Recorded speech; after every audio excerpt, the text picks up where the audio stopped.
Picture the largest city on Earth. Now fill it with 500,000 people who haven't discovered deodorant yet. Add a river choked with sewage, streets crawling with pickpockets, and a cathedral so massive it took 35 years to build. That's Georgian London, the centre of a growing empire, the filthiest metropolis in Europe, a place where you could watch a man get hanged in the morning and catch a Shakespeare play by evening. We're going back there tonight, not as tourists looking at paintings. We're living it. One day, one person, everything they would have seen, smelled, heard, and survived. So I make these history stories, and honestly, I have no clue if anyone actually sleeps to them, or if you're all just weirdos who like hearing about sewage and public executions. Either way, subscribe if you want. Get comfortable. Here we go. Your eyes open to darkness. For a moment, maybe half a second, you've forgotten where you are. Then it hits you. The smell. It's not just one smell, it's layers. Horse manure from the street below, wood smoke from 1,000 chimneys, something rotting in the gutter that you don't want to think about too hard. And underneath it all, the unmistakable funk of people who haven't bathed in weeks, months maybe, including you. Welcome to London in the 1740s. You're lying on a straw-stuffed mattress in an attic room above your master's shop on Cheapside, the busiest commercial street in the entire city, maybe the entire world. Your name is Will Marsden, you're 17 years old, and you arrived here 6 months ago from a village in Essex with exactly 2 shillings in your pocket and a letter of introduction to Master Edmund Whitley, haberdasher. Back home, everyone said London would swallow you whole. They weren't wrong. The church bells are already ringing. Not just one church, dozens. St. Mary le Bow is closest, its famous bells marking the time for half the city. Those are the Bow bells, by the way. You've probably heard the expression about being born within the sound of Bow bells making you a true Cockney. That's already a thing in the 1740s. The bells have been defining London identity for centuries. You need to get up. Master Whitley will have your hide if you're not at your post when the shop opens. And the shop opens early, 4 in the morning in summer, 5 in winter. The sun isn't even properly up yet, and already the street below is coming alive. The wooden floor is cold under your bare feet. Your fellow apprentice, a skinny kid named Jack from somewhere up north, is still snoring in the bed you share. Yeah, you share a bed. That's normal. Most apprentices do. Privacy is a luxury nobody at your level can afford. At least Jack doesn't kick too much. You splash some water on your face from the basin. The water is cold and slightly brown. You got it yesterday from the public pump 3 streets over, waiting in line for 20 minutes behind a woman who smelled like fish, and a man who kept muttering about the price of candles. Water doesn't come to your house through pipes. Not for regular folks. You fetch it, bucket by bucket from whatever source you can find. Your clothes are where you left them. A rough linen shirt that's seen better days, breeches that end just below the knee, wool stockings and leather shoes with buckles that need polishing. Your waistcoat is your one bit of pride. It's brown, nothing fancy, but it marks you as a tradesman in training rather than a common labourer. Appearances matter in this city. They matter more than almost anything. By the time you get downstairs, Master Whitley is already in the shop, arranging bolts of fabric on the wooden counter. He's a round man with a red face and surprisingly delicate hands. Those hands can tell the difference between Dutch linen and Flemish linen just by touch. He's taught you about half of what he knows, and already your head is swimming with information about thread counts and dye quality, and which merchants are trustworthy and which ones will sell you damaged goods at full price. You're late, he says without looking up. You're not late. He says this every morning. You've learned not to argue. The shop is small by London standards, maybe 20 feet wide and twice as deep. The front opens directly onto Cheapside with wooden shutters that fold down to create a counter for displaying goods. Behind that, Shelves lined with every kind of haberdashery you can imagine. Ribbons, buttons, lace, pins, needles, thread in more colours than you knew existed, buckles for shoes and breeches, hooks and eyes for corsets. It's not glamorous, but it's honest trade, and Cheapside is the place to do it. You've been here 6 months, but the scale of this street still amazes you.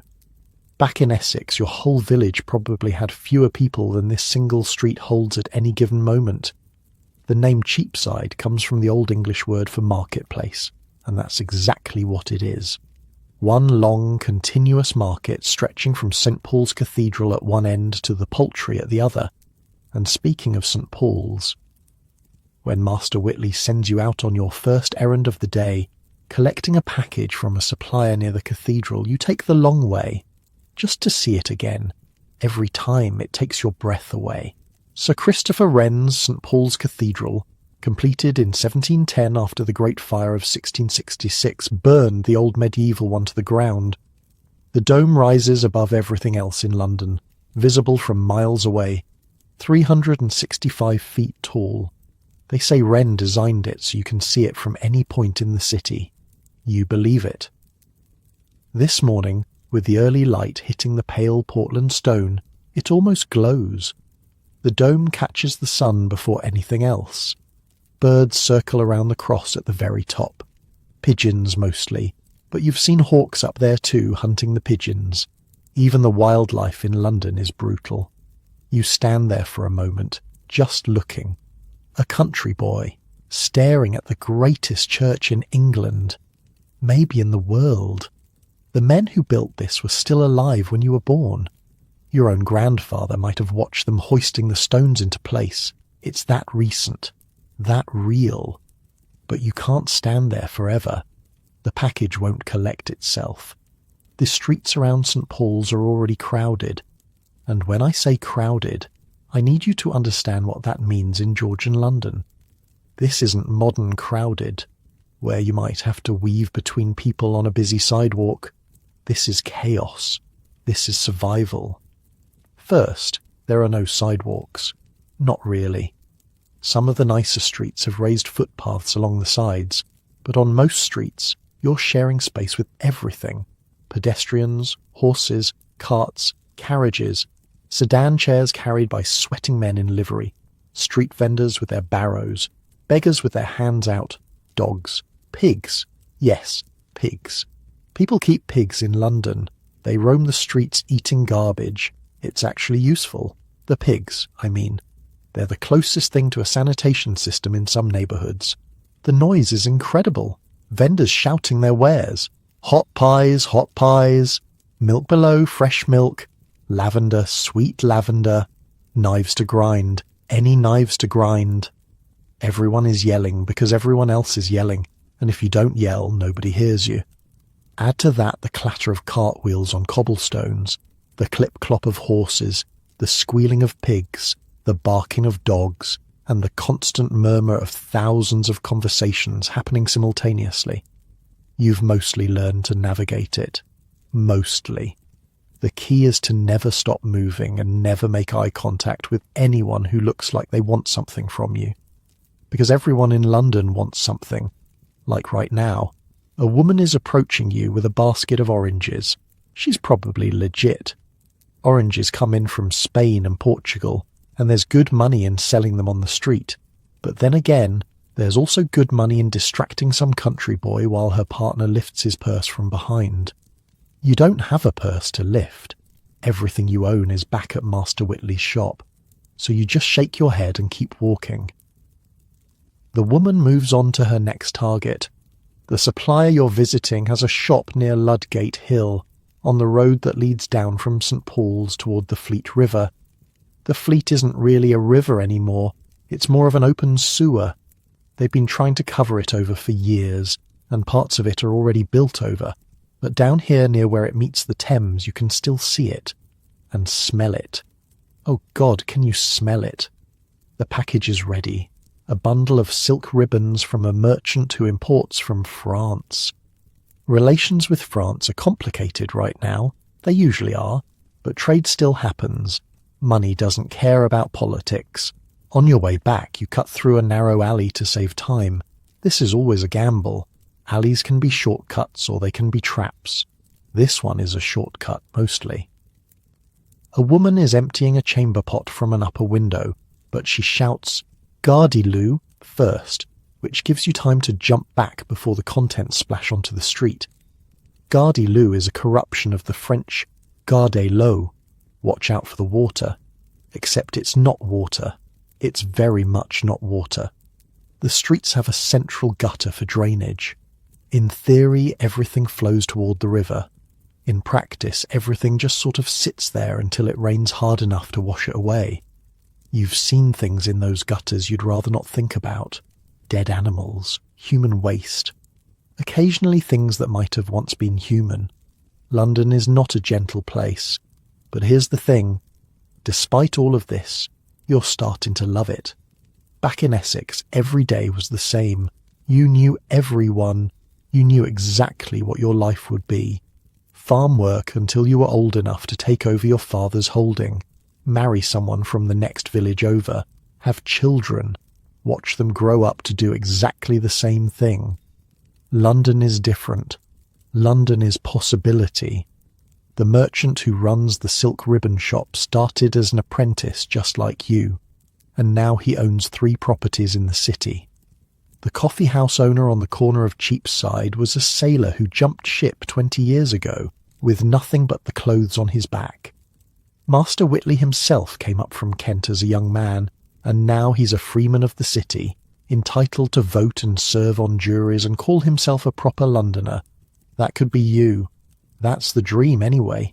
7 years of apprenticeship and then you become a journeyman working for wages. Save enough money, prove your skills to the guild, and eventually you can set up your own shop. Become a master yourself. Take on your own apprentices. Build something. It happens. It actually happens. Not for everyone, obviously. Most apprentices fail. They get into trouble or they get sick or they just can't hack it and go back to wherever they came from. But some of them make it, and this is the only city in England where making it is even a possibility. The package delivered, you return to the shop just as the morning rush is starting. Cheapside is famous for many things, but mostly it's famous for shopping. This is where London comes to buy. The shops are arranged roughly by trade. The haberdashers are mostly on one stretch. The goldsmiths have their own section. The mercers, who deal in finer fabrics than haberdashers, have another. If you want silk, you know where to go. If you want pewter, there's a street for that. If you want a wig, and everybody wants a wig, even if they can't quite afford a good one, there are wig makers clustered together near the poultry. The customers are already arriving. A merchant's wife, accompanied by a servant who carries her purchases. A young gentleman in a blue coat who looks like he's never worked a day in his life and probably hasn't. An older woman in plain clothes who haggles over every penny, because in her world, every penny matters. Master Whitley handles the wealthy customers himself. You get the penny pinchers. This is part of your education. Learning how to sell to people who don't want to be sold to. Learning how to make them feel like they got a bargain even when they paid full price. Learning the subtle art of commerce that separates the successful merchants from the ones who go bankrupt within a year. 2 shillings for a yard of this ribbon, the older woman is saying, holding up a length of blue silk. I'll give you 1 and 6. 1 shilling 6pence. You know perfectly well that the ribbon cost Master Whitley 1 shilling 4pence. At 1 and 6 you'd be making a profit of 2pence per yard. At 2 shillings 8pence. That difference, multiplied across hundreds of transactions, is the difference between a successful business and a failing one. Madam, you say, this ribbon comes from Lyon. French silk, the finest quality. Feel the weight of it. Feel the smoothness. You won't find better anywhere on Cheapside. This is true, actually. Master Whitley doesn't stock garbage. French silk, she sniffs, as if that means anything. It means the dye won't fade. It means the weave won't unravel. It means that 5 years from now this ribbon will look as good as it does today. She's weakening. You can see it in her eyes. 1 shilling and 10, she says. You pretend to think about it. 1 and 11, you counter, and I'll throw in a packet of French pins, the ones with the brass heads. The pins cost about a farthing. The sale is worth the sacrifice. Done, she says, and you've just completed your first real negotiation of the day. This is your life now. This endless hustle, this constant dance of buying and selling, this immersion in the greatest commercial city the world has ever known. And it's not even 8 o'clock in the morning yet. Outside, the streets of Cheapside are in full roar. The sun is properly up now, streaming between the buildings, casting long shadows across the cobblestones. Somewhere nearby, a church clock strikes the hour. The bells of St. Mary Le Bow join in, their sound carrying across the whole of London, marking time for 500,000 people who are all, in their own ways, trying to make their way through another day in this impossible, beautiful, terrifying city. The morning is just getting started. The river is waiting, and there's so much more of London to see. Your feet are already aching, but you barely notice. There's work to do, customers to serve, a city to learn. And somewhere out there in this maze of streets and alleys and ancient churches and brand new buildings rising from the ashes of the Great Fire, your future is taking shape. You just don't know what it looks like yet. None of us ever do. The morning rushes past in a blur of customers and haggling and bolts of fabric unfurled across the counter. You sell ribbons and buttons and packets of pins. You wrap purchases in brown paper and tie them with string. You sweep the floor twice because Master Whitley likes a clean shop, and dust settles fast on Cheapside. Around 10 o'clock, just as your stomach starts reminding you that breakfast was a long time ago, Master Whitley calls you over. I need you to go to Southwark, he says. Your stomach drops. Southwark is south of the river. South of the river means crossing the Thames, and crossing the Thames means one of two things. Either you take a boat, which costs money you don't have, or you walk across London Bridge. You've been avoiding London Bridge. There's a merchant on Tooley Street, Master Whitley continues, handing you a small leather pouch. Name's Cornelius Pratt. Deals in bone buttons. These are samples he sent over last week. Tell him the quality is acceptable, but the price is robbery. Offer him 2/3 what he's asking. He'll counter. Don't go above 3/4. He looks at you, waits. 3/4, you repeat. Not a penny more. Good lad, and take the bridge. The watermen are thieves. So that's that. The bridge it is. You head east on Cheapside, past the goldsmiths' shops and the mercers with their fine silks displayed in windows. The street narrows as you approach the poultry, which is exactly what it sounds like. Chickens, ducks, geese, dead ones hanging in shop windows, live ones squawking in cages. The smell of poultry and blood and feathers mixing with everything else. Past the poultry, the road becomes Lombard Street, then Gracechurch Street. The names change every few hundred yards in this city. You're basically walking in a straight line, but you'll cross through 5 or 6 differently named streets before you reach the bridge. The crowds thicken as you get closer to the river. Everyone is going somewhere. Merchants with account books tucked under their arms. Porters bent double under impossible loads. Women carrying baskets of vegetables from the markets. Children running messages for a halfpenny. Beggars with their hands out, a man selling roasted chestnuts from a cart, the smell cutting through everything else and making your empty stomach growl. And then you see it. London Bridge. From a distance, it doesn't look like a bridge at all. It looks like a street that happens to have water underneath it. Buildings rise up on both sides, 4 and 5 stories tall, leaning toward each other across the roadway. The gaps between the buildings are so narrow that in places they've built rooms connecting one side to the other, turning the whole thing into a tunnel. A covered street suspended over the Thames. This bridge has been here for over 500 years. Not this exact bridge. They've rebuilt parts of it dozens of times. Fires, floods, the arches collapsing under the weight of all those buildings. But the basic structure, the stone piers driven into the riverbed, those have been here since 1209. Your grandparents' grandparents walked across this same bridge, and it's still the only way to cross the Thames on foot anywhere near London. There was supposed to be another bridge at Westminster, but the watermen fought it for decades. 10,000 watermen work this river, ferrying passengers back and forth, and they didn't want competition from a bridge that would let people walk for free. They finally lost that battle a few years back. Westminster Bridge opened in 1750. But you're nowhere near Westminster right now, and anyway, that bridge is for rich people heading to Parliament. Regular folks use London Bridge. You join the flow of people heading onto the bridge from the north side. The entrance is marked by a gatehouse, though the gate itself stands open during daylight hours. Above the gatehouse, mounted on iron spikes, you can see skulls, old ones, weathered and grey. They used to put traitors' heads up there after executions. The practice has mostly stopped now, but nobody's bothered to take down the old skulls. They just sit there, watching everyone who passes underneath. Welcome to London Bridge.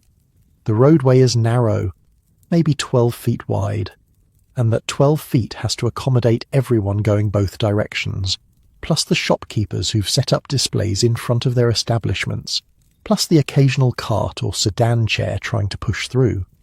The result is chaos. You're immediately pressed into a crowd moving at roughly the speed of cold honey. A large woman with a basket of fish is directly in front of you. The fish smell is powerful. Behind you, someone is muttering about being late for something. To your left, the shop windows display everything from gloves to spectacles to books to clocks. To your right, more of the same. The buildings lean inward overhead.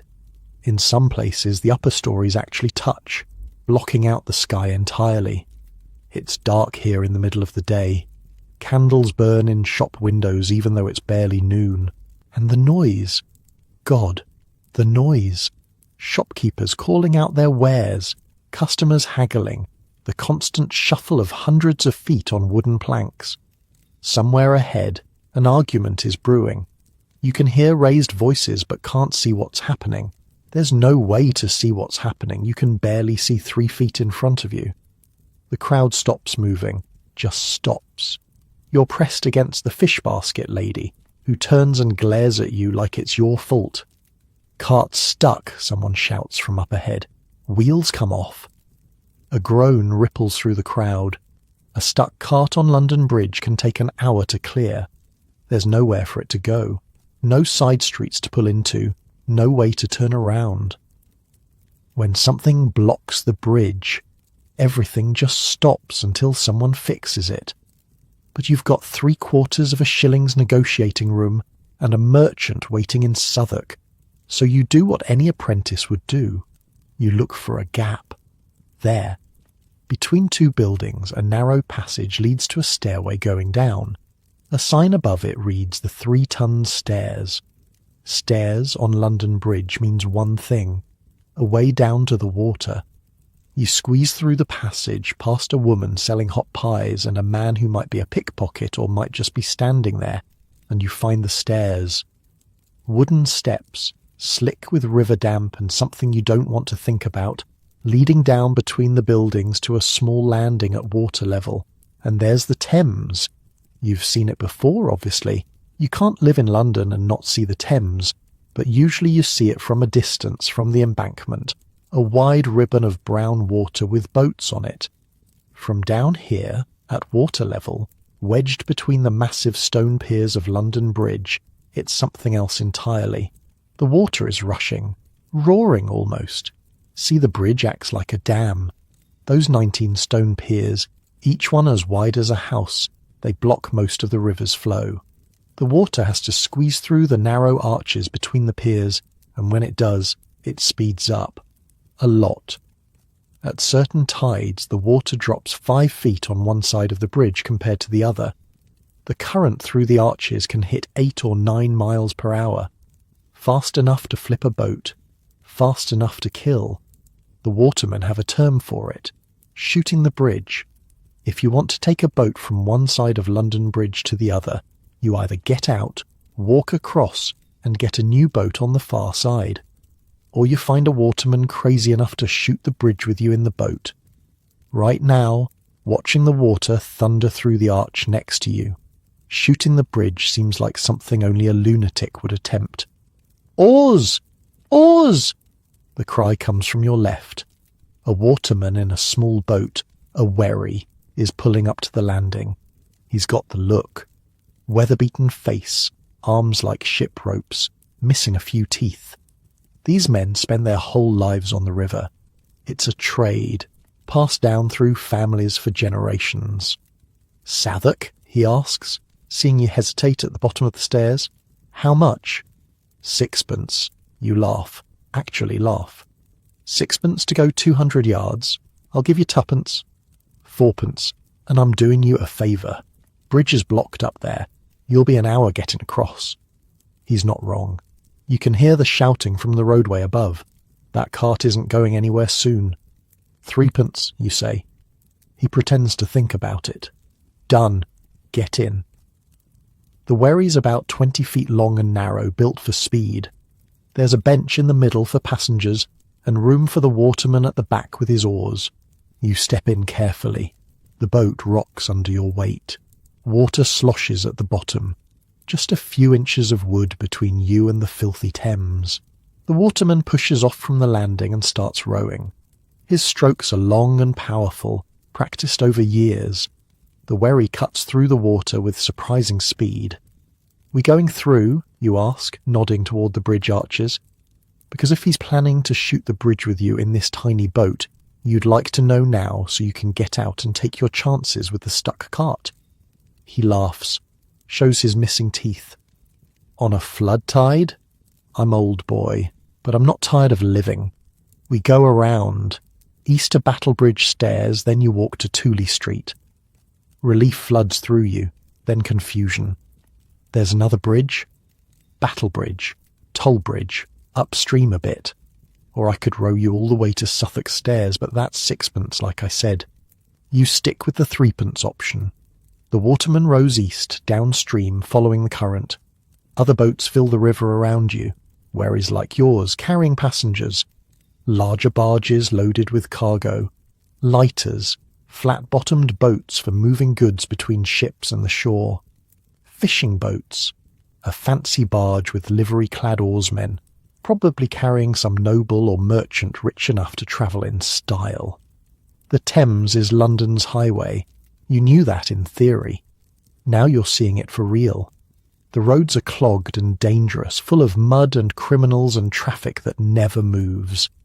But the river flows. Ships arrive here from every corner of the world. Sugar from the Caribbean, tea from China, tobacco from Virginia, cotton from India, slaves from Africa, though that's not something polite people talk about. It all comes up the Thames, through the Pool of London, to be unloaded at 100 wharves and warehouses. You pass the Tower of London on your left, the massive stone fortress, white at its centre, guarded by walls and moats and 700 years of bloody history. Prisoners arrived here by boat, through a gate called Traitor's Gate. Some of them left the same way, heading to execution. Others never left at all. Right now, in 1740 whatever, the tower is quieter than it used to be. It's still a prison, still holds the crown jewels, still has a garrison of soldiers, but the days of kings locking up their enemies in the dungeon are mostly over. Mostly. "First time on the water?" the waterman asks. "Is it that obvious?" You're gripping the side like you think you'll fall out. Relax.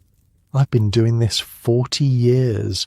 Only lost 2 passengers. He grins. You can't tell if he's joking.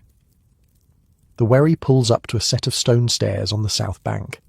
Battlebridge Stairs. You can see the bridge itself a bit upstream, a wooden structure nothing like the grand stone edifice of London Bridge. "Tooley Street's that way," the waterman says, pointing. "Follow the lane, turn left at the church, you can't miss it." You hand over your threepence and climb out onto the stairs. Solid ground feels strange after even that short time on the water. Southwark. It's different here. South of the river has always been different. This is where London puts the things it doesn't want to look at too closely. The bear-baiting pits, the brothels, the prisons, Marshalsea and King's Bench and the Clink, all within a few streets of each other. This is where the theatres used to be, before they moved north of the river. Shakespeare's Globe stood somewhere around here, though it burned down over 100 years ago. The streets are narrower and dirtier than Cheapside. The buildings sag. The people look harder, hungrier. You grip the leather pouch with the button samples a little tighter and walk quickly. Tooley Street isn't hard to find. Cornelius Pratt's shop sits between a tanner and a chandler. The tanning smell is something else. Rotting animal hides soaking in vats of God knows what. Your eyes water as you approach. The negotiation goes better than you expected. Pratt is a small man with ink-stained fingers and a quick way of speaking. He starts at his full asking price. You counter with 2/3. He looks offended. You point out that bone buttons aren't exactly rare goods, and Master Whitley has 3 other suppliers who'd love his business. He drops to 4/5. You hold at 2/3. He goes to 3/4, and that's exactly where Master Whitley told you to land. You shake hands. Pratt wraps up a new set of samples, improved quality, he claims, and you tuck them into your coat. The whole thing takes 20 minutes. Now you just have to get back. The bridge, you figure, should be clear by now. You head west along Tooley Street, then north toward the river. The afternoon sun is fighting through the haze of coal smoke that always hangs over London. Church bells are ringing somewhere. They're always ringing somewhere. You find the southern entrance to London Bridge and join the crowd heading north. The cart must have been cleared because traffic is moving slowly but steadily. You push into the flow of bodies and begin the crossing. It's no less chaotic than before. The shops are still hawking their goods. The fish sellers and the glovers and the spectacle makers and the bookbinders. A woman is singing somewhere, a ballad about a sailor who drowned, which seems like an odd choice for a bridge over a river, but nobody else seems bothered. About halfway across, you pass a gap between buildings and catch a glimpse of the river below. From up here, you can see downstream toward the tower, upstream toward the spires of the city. Boats everywhere, hundreds of them, maybe thousands, all of them carrying something or someone, all of them part of the endless flow of commerce that keeps London alive. This bridge is going to fall down someday.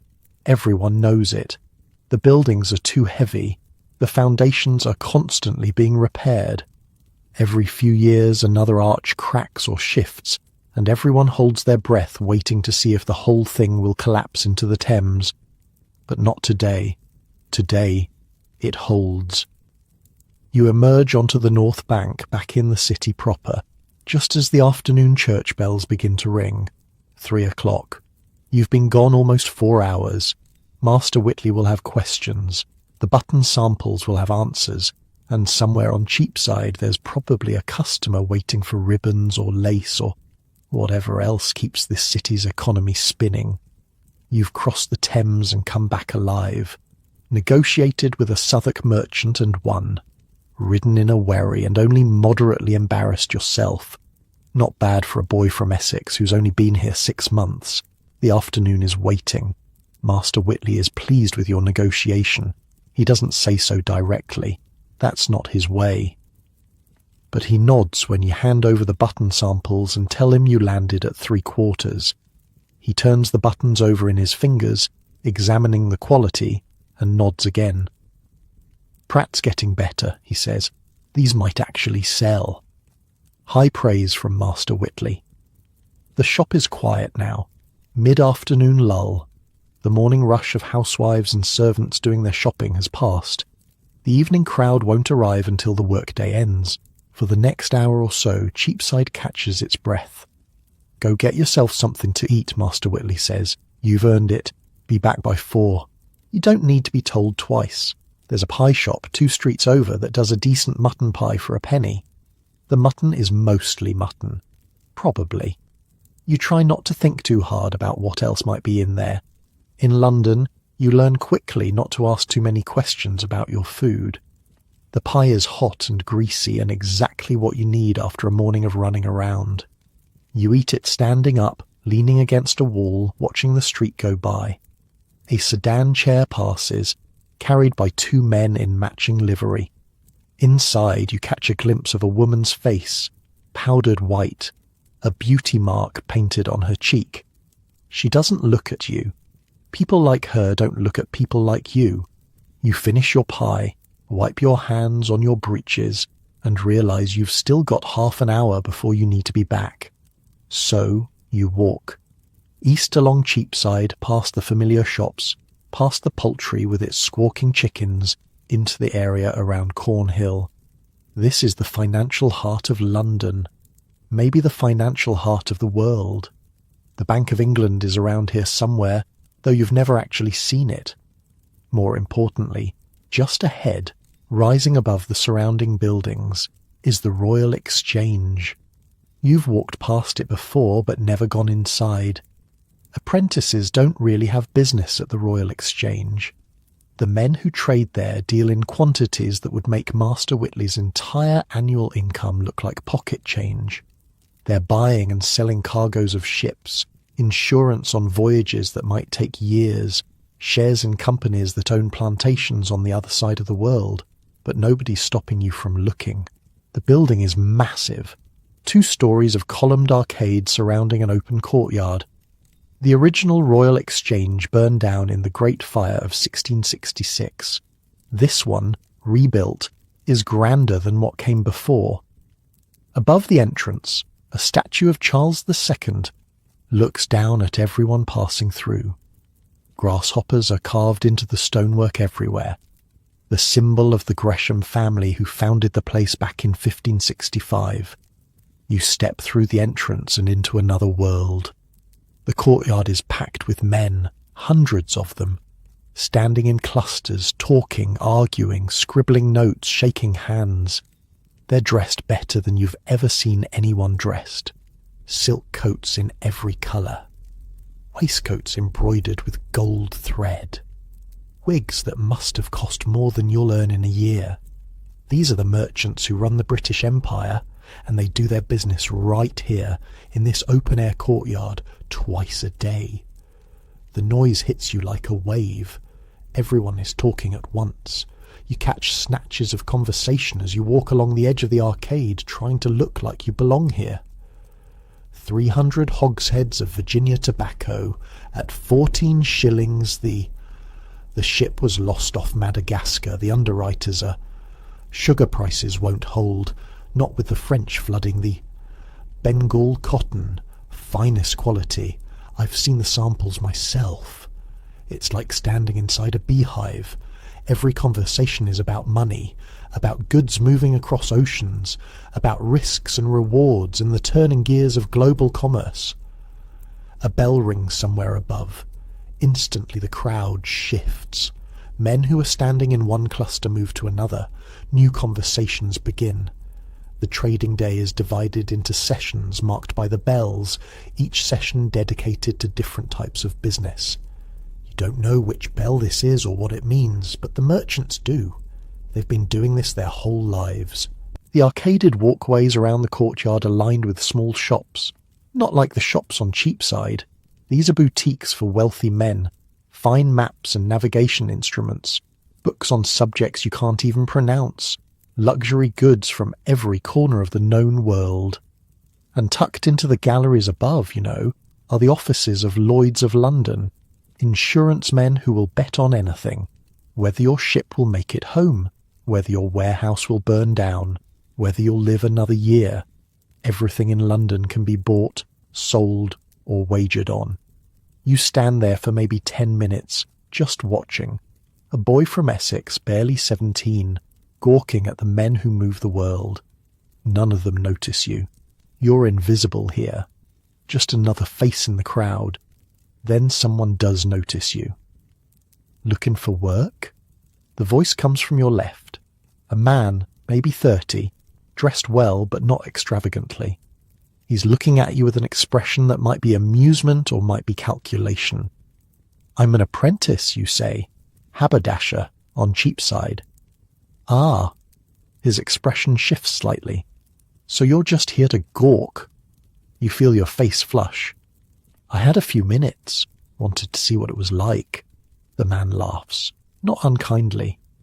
"It's like this every day, except Sundays, and the whole thing breaks down if there's bad news from overseas.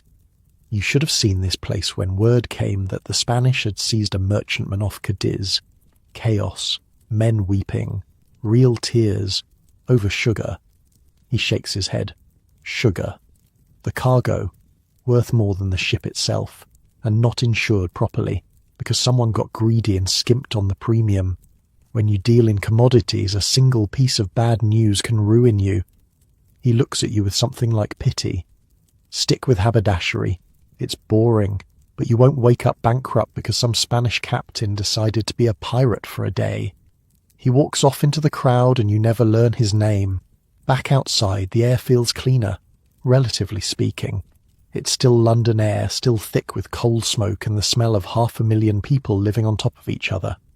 But after the intensity of the exchange, even Cornhill feels peaceful. You're supposed to be back at the shop, but there's still time, and right across from the exchange you see a coffee house. Jonathan's coffee house, according to the sign. You've heard of this one. Everyone has. This is where the stock jobbers gather. Men who buy and sell shares in joint stock companies. The South Sea Company, the East India Company, ventures in Africa and America, and places you've only heard of in stories. You can't afford coffee. Coffee costs 2p a cup, but you can afford to step inside and see what all the fuss is about. The smell hits you first. Coffee, obviously, but also tobacco. Hundreds of clay pipes being smoked at once, creating a haze that hangs in the air like fog. And underneath that, the smell of men who've been sitting in the same room for hours, drinking and smoking and arguing. The room is crowded. Every table is full. Men hunched over cups, reading newspapers, talking in low voices, occasionally erupting into loud debate. The newspapers are the key thing. Coffee houses are where you go to read the news. Most people can't afford their own subscription to the Gazette or the Post, but the coffee houses take several papers each, and for the price of a cup you can sit and read for as long as you like. Along one wall a man is standing on a chair, reading aloud from a printed sheet. Something about a ship arriving from the Indies. The men around him are listening intently, doing calculations in their heads, figuring out how this news will affect prices and profits. Information moves through London's coffee houses like blood through veins. A merchant at the exchange might hear a rumour at 10 o'clock. By noon, it's being discussed in every coffee house in the city. By evening, it's crossed the river to Southwark and the Bridgehead taverns. By tomorrow everyone knows. You don't stay long. You don't buy anything. The serving girl gives you a dirty look when you leave without ordering, but you're not the first person to wander in just to see the place, and you won't be the last. Outside, the church bells are striking 4. You run. Cheapside isn't far, but Master Whitley said 4 o'clock, and Master Whitley means 4 o'clock. You dodge between carts and sedan chairs, nearly knock over a woman carrying a basket of cabbages, vault over a pig rooting through garbage in the gutter. Your lungs burn with the effort and the foul London air. You skid through the door of the shop at 4:01, out of breath and sweating. Master Whitley is with a customer. He glances at you, says nothing, but you see the slight tightening around his eyes. 1 minute late is still late. You take your place behind the counter, catch your breath as quietly as possible, and wait for the lecture that will come after the customer leaves. The customer is a young woman, accompanied by an older woman who's probably her mother. They're examining lace. The good lace, the stuff Master Whitley keeps in the cabinet behind the counter. French lace that costs more per yard than you make in a month. The Brussels is finer, the young woman says, holding up a sample to the light. The Valenciennes holds up better to washing, Master Whitley replies. If Madame intends to wear this often, I'd recommend the Valenciennes. The mother looks at the prices, frowns. And if she only intends to wear it once, for her wedding, wedding lace, the most expensive purchase most women ever make. Master Whitley's eyes light up, though his expression stays neutral. For a wedding, madam, one wants the finest quality, something that will become an heirloom, something her daughter will wear, and her daughter's daughter. He's good at this. You've watched him work customers before, but never quite at this level. The sale of wedding lace is an art form. He shows them sample after sample, discussing the merits of each, the history of the lace-making regions, the particular techniques used by different workshops. He's not just selling fabric, he's selling a story, a future, a legacy. By the time the women leave, they've spent more money than you'll earn in the next 3 years. Master Whitley wraps the purchase himself, ties it with silk ribbon, sees them to the door with a bow that would do credit to a courtier. Then he turns to you. 1 minute late. Yes, sir. I'm sorry, sir. Where were you? You could lie. Say you got stuck behind a cart, got lost somehow, despite having lived on Cheapside for 6 months. But Master Whitley has a way of knowing when you're lying, and the punishment for lying is worse than the punishment for the truth. The Royal Exchange, you say, and Jonathan's coffee house, just for a minute, just to see. He looks at you for a long moment. His expression is unreadable. You went to the Exchange. Yes, sir. And Jonathan's. Yes, sir. He's quiet. The shop feels very still. Outside, Cheapside continues its endless noise, but in here, there's only the two of you and the weight of your confession. Then Master Whitley does something unexpected. He laughs. Not a big laugh, just a short exhalation, a shake of his head, but definitely a laugh. When I was your age, he says, I used to sneak over to the Exchange every chance I got. Stood there like a fool, watching the merchants, dreaming about being one of them someday. You stare at him. This is the most personal thing Master Whitley has ever said to you. Did you, you ask, become one of them? He gestures around the shop. The bolts of fabric, the ribbons and buttons, the modest premises on Cheapside, respectable but hardly grand.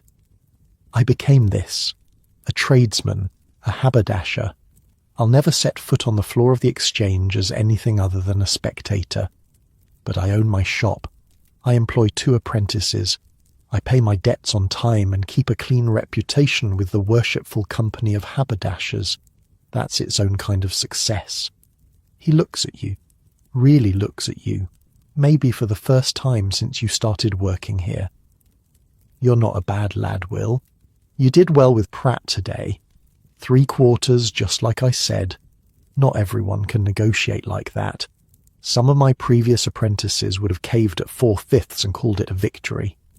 You don't know what to say. Now get back to work, and next time you go wandering, leave yourself more than 1 minute to get back. He turns away, starts straightening the fabric on the shelves. The conversation is over, but something has shifted. Some wall between master and apprentice has cracked, just slightly. You've seen a glimpse of the young man he used to be, the dreamer who snuck away to watch the merchants, the boy from Kent who came to London with nothing and built something real. That could be you. That might actually be you. The evening customers start arriving. The shop gets busy again. You sell ribbons and buttons and count out pins by the dozen.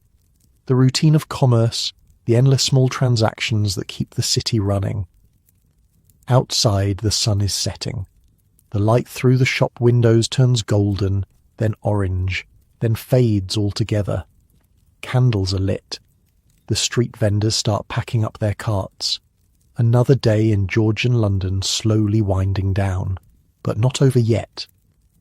The shop closes at 8 o'clock. Master Whitley is precise about this. 8 o'clock means 8 o'clock, Not 5 past, not 10 past. The shutters go up, the door is bolted, and the day's takings are counted out on the counter. Tonight, it's a good haul. The wedding lace alone accounts for more than a week's usual business. Master Whitley counts the coins twice, makes a note in his ledger, and locks everything in the strongbox he keeps beneath the floorboards. Supper, he says. Supper happens in the back room of the shop. There's a small kitchen there, barely bigger than a closet, with a fireplace and a table and 3 stools. Mrs. Whitley does the cooking. She's a quiet woman, 10 years younger than her husband, with a face that might have been pretty once and hands roughened by work. Tonight it's boiled mutton with turnips. The mutton is tough and the turnips are bland, but there's plenty of it. You eat until you're full, which is more than you could say for most of your meals back in Essex. Whatever else you might say about your apprenticeship, Master Whitley feeds you properly. Jack sits across from you, shoveling food into his mouth like he hasn't eaten in days. Jack's been here 3 years longer than you. He knows things, where the loose floorboard is, which suppliers can be bargained down and which ones take offence, how to tell when Master Whitley is in a good mood versus when he's just pretending. You went to the exchange today, Jack says between mouthfuls. It's not a question. Word travels fast. Master Whitley mentioned it. Jack grins. Said you've got ideas above your station. He said I did well with the button merchant. That too, Jack shrugs. Don't get cocky. Pratt's easy. Wait until you have to negotiate with the silk importers. Those bastards will eat you alive. Mrs. Whitley clears her throat. She doesn't approve of language at the dinner table. Jack mumbles an apology and goes back to his mutton. After supper there's the evening routine, cleaning the shop, preparing for tomorrow, making sure the fabric is properly stored, the ribbons organised by colour, the buttons sorted by size. It's tedious work, but it has to be done. A messy shop loses customers. Master Whitley has said this approximately 4,000 times since you arrived. By 9 o'clock the work is finished. Master Whitley and his wife retire to their rooms above the shop. Jack stretches, yawns, and announces that he's going out. Out where? The Feathers, ale, cards, maybe a girl if I'm lucky. He looks at you. You coming? You should say no. You should go upstairs to the attic room and get some sleep. Tomorrow starts at 5 o'clock, same as every day, and you'll be exhausted if you stay out late. But you're 17 years old and you've been in London for 6 months and you've barely seen anything except the inside of this shop and the streets between here and various suppliers. Yeah, you say, I'm coming. The Feathers is a tavern 3 streets over, tucked into an alley off Bread Street. From the outside it looks like nothing. A wooden door, a faded sign showing a bundle of feathers, a single candle burning in the window. But inside, it's packed. The noise hits you first. Laughter, shouting, the clatter of tankards on wooden tables. Then the smell, ale and tobacco and bodies pressed too close together.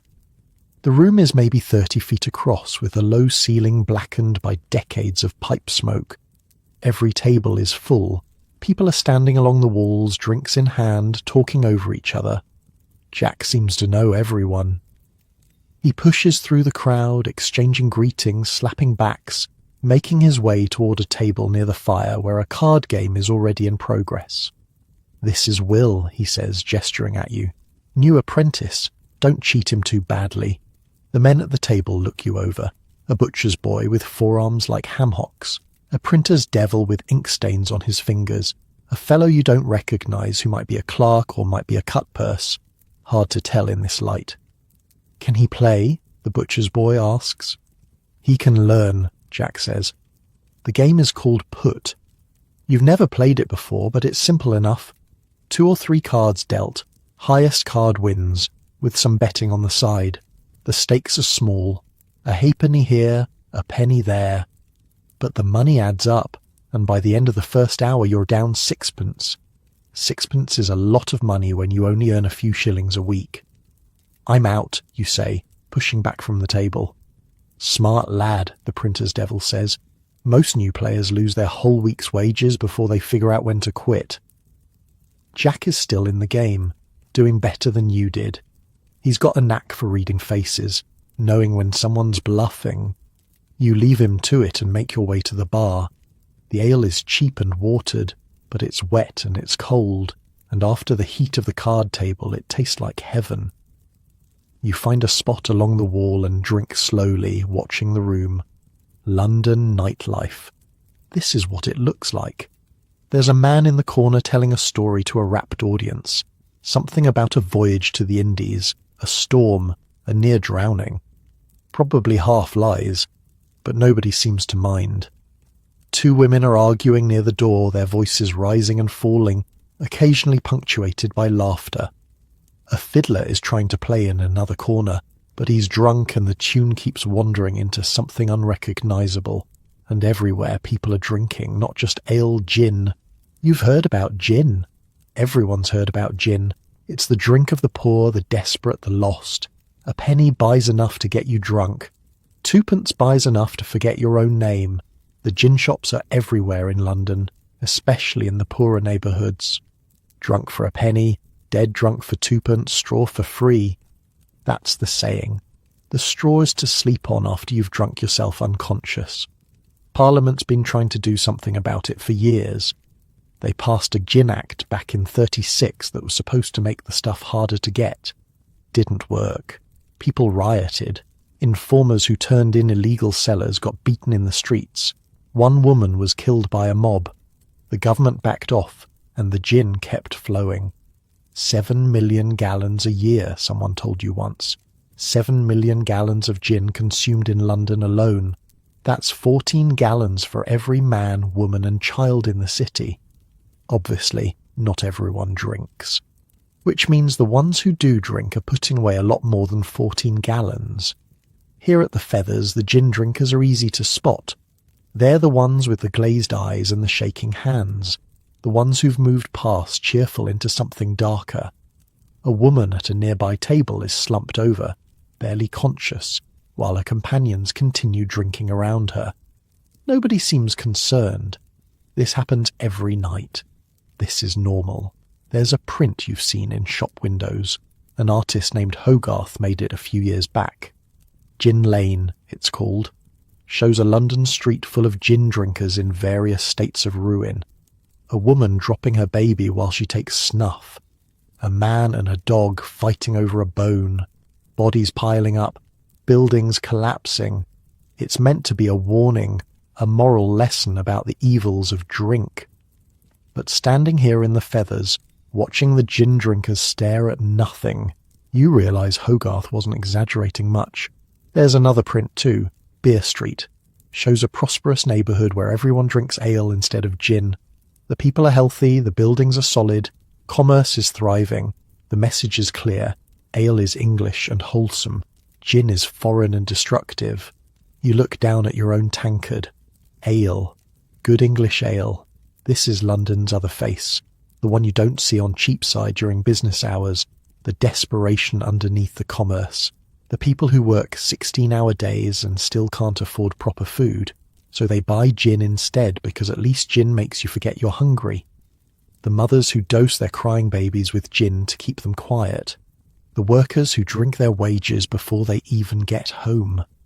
You think about the merchants at the Royal Exchange, their silk coats and embroidered waistcoats, the casual way they discussed cargoes worth more than this entire tavern.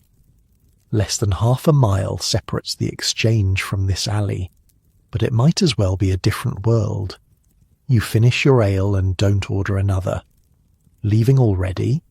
It's the clerk or cut-purse from the card game. Up close, you can see his clothes are too nice for a clerk. The fabric's good quality, but his eyes are too watchful for an honest man. Early morning, you say. Aren't they all? He tilts his head, studying you. You work for Whitley, yeah? The haberdasher? That's right. Good shop, good reputation. He's done well for himself. A pause. You ever want to make some real money, come find me. Name's Crouch. Ask around. People know where to find me. He drifts off into the crowd before you can ask what kind of real money he's talking about. But you can guess. Every shop on Cheapside loses merchandise to theft. Some of it walks out the door with customers who have quick fingers. Some of it gets handed out the back to men like Crouch, who sell it elsewhere for a fraction of its value. You're not that desperate. Not yet. Not ever, you hope. Finding Jack takes a while. He's moved from the card table to a booth in the back, where he's deep in conversation with a young woman whose dress suggests she's not particular about her companions. You catch his eye, gesture toward the door. He waves you off. Fine, you'll walk back alone. The street outside is dark. Really dark. There are no streetlights in Georgian London. No gas lamps. No electric bulbs, obviously. If the moon is out, you can see. If it's not, you're navigating by memory and luck. Tonight the moon is hiding behind clouds. The alley is black as coal. Link, sir? Light your way? A boy appears at your elbow, maybe 12 years old, carrying a torch made of bundled sticks dipped in pitch. A Link boy. They work the streets at night, hiring themselves out to light the way for anyone who'll pay. How much? Penny to Cheapside. It's a reasonable price. You hand over the coin and the boy sets off, holding the torch high, casting a circle of orange light that pushes back the darkness. You follow. The streets look different at night. Shadows fill the gaps between buildings. Shapes move in doorways that might be sleeping beggars or might be footpads waiting to rob anyone who passes. The Link boy walks quickly, confidently, navigating the maze of alleys without hesitation. You pass a gin shop. It's just a cellar, really, with steps leading down into darkness and a sign that says gin in letters you can barely make out. A woman is sitting on the steps, head in her hands, not moving. You can't tell if she's sleeping or passed out or dead. The Link boy doesn't even glance at her. He's seen it all before. Further on, you pass a narrow court where a group of men are gathered around something on the ground. Cards, maybe, or dice, or something else entirely. One of them looks up as your torchlight passes over the scene. His face is weathered, scarred, definitely not friendly. You look away and keep walking. You do this every night, you ask? Most nights. Good money if you know the streets. Dangerous, the boy shrugs. Sometimes. You learn which corners to avoid, which gangs control which territory. Stay in the light. Keep moving. Don't carry anything worth stealing. There's footpads who'll slit your throat for sixpence. There's press gangs who'll knock you out and drag you to a ship. There's resurrection men who... He stops. Never mind. Point is, you stay smart. You stay alive. Resurrection men. You've heard of them. Body snatchers. They dig up fresh corpses from graveyards and sell them to surgeons who need specimens for dissection. A fresh body can fetch 8 guineas or more. Sometimes, when bodies are scarce, they make their own. You walk a little faster. The Link boy notices and grins. Don't worry. Resurrection men don't bother with living folk. Too much trouble. Corpses don't fight back. That's not as reassuring as he probably thinks it is. You glance down at yourself. Your clothes are plain. You've got maybe 3p left after the card game and the ale. Not worth robbing. But tell that to someone desperate enough. A sound behind you. Footsteps. More than one person. The Link boy hears it too. His pace quickens. Walk faster, he mutters. Don't run. Running makes them chase. You walk faster. The footsteps behind you match your pace. Your heart is hammering now. The torch throws wild shadows on the walls. Then, up ahead, light. Another torch, and voices. A group of men emerging from a tavern, laughing, obviously drunk but numerous. Safety in numbers. The footsteps behind you fade away. Whoever was following decided the odds weren't worth it. Close one, the Link boy says. His voice is steady, but you can see his hands shaking slightly. They usually give up if there's a crowd. Does that happen often? Often enough. He leads you around a final corner and suddenly you're on Cheapside, the familiar shop fronts. The shuttered windows of Master Whitley's establishment. Home. You give the boy an extra halfpenny for his trouble. He looks surprised, then grateful, and disappears back into the darkness with his torch, off to find another customer. The door is locked, obviously. But Jack showed you the trick on your first week. There's a loose board around the side, just big enough to squeeze through into the back room. Master Whitley probably knows about it. He's never said anything. You ease through the gap, replace the board, and make your way through the dark shop to the stairs, up to the attic. Your bed is waiting. The straw mattress that seemed so uncomfortable when you first arrived now feels like luxury. You lie down without undressing, too tired to bother. Outside, London continues its nighttime life. The taverns will be open for hours yet. The gin shops never close. Somewhere out there, Jack is probably still drinking, still chasing that girl, still making choices that might or might not catch up with him. And somewhere out there, footpads are prowling the dark streets. Link boys are lighting the way for strangers, and 500,000 people are trying to survive another night in the greatest city in the world. You close your eyes. Tomorrow is another day. Another 5 o'clock wake-up. Another round of ribbons and buttons and lace. Another set of customers to charm and suppliers to negotiate with, and streets to navigate. But that's tomorrow. Right now, in this moment, you're warm and fed and safe. You've survived your first real night out in London. You've gambled and lost, but not too badly. You've seen the darkness and made it home. That's not nothing.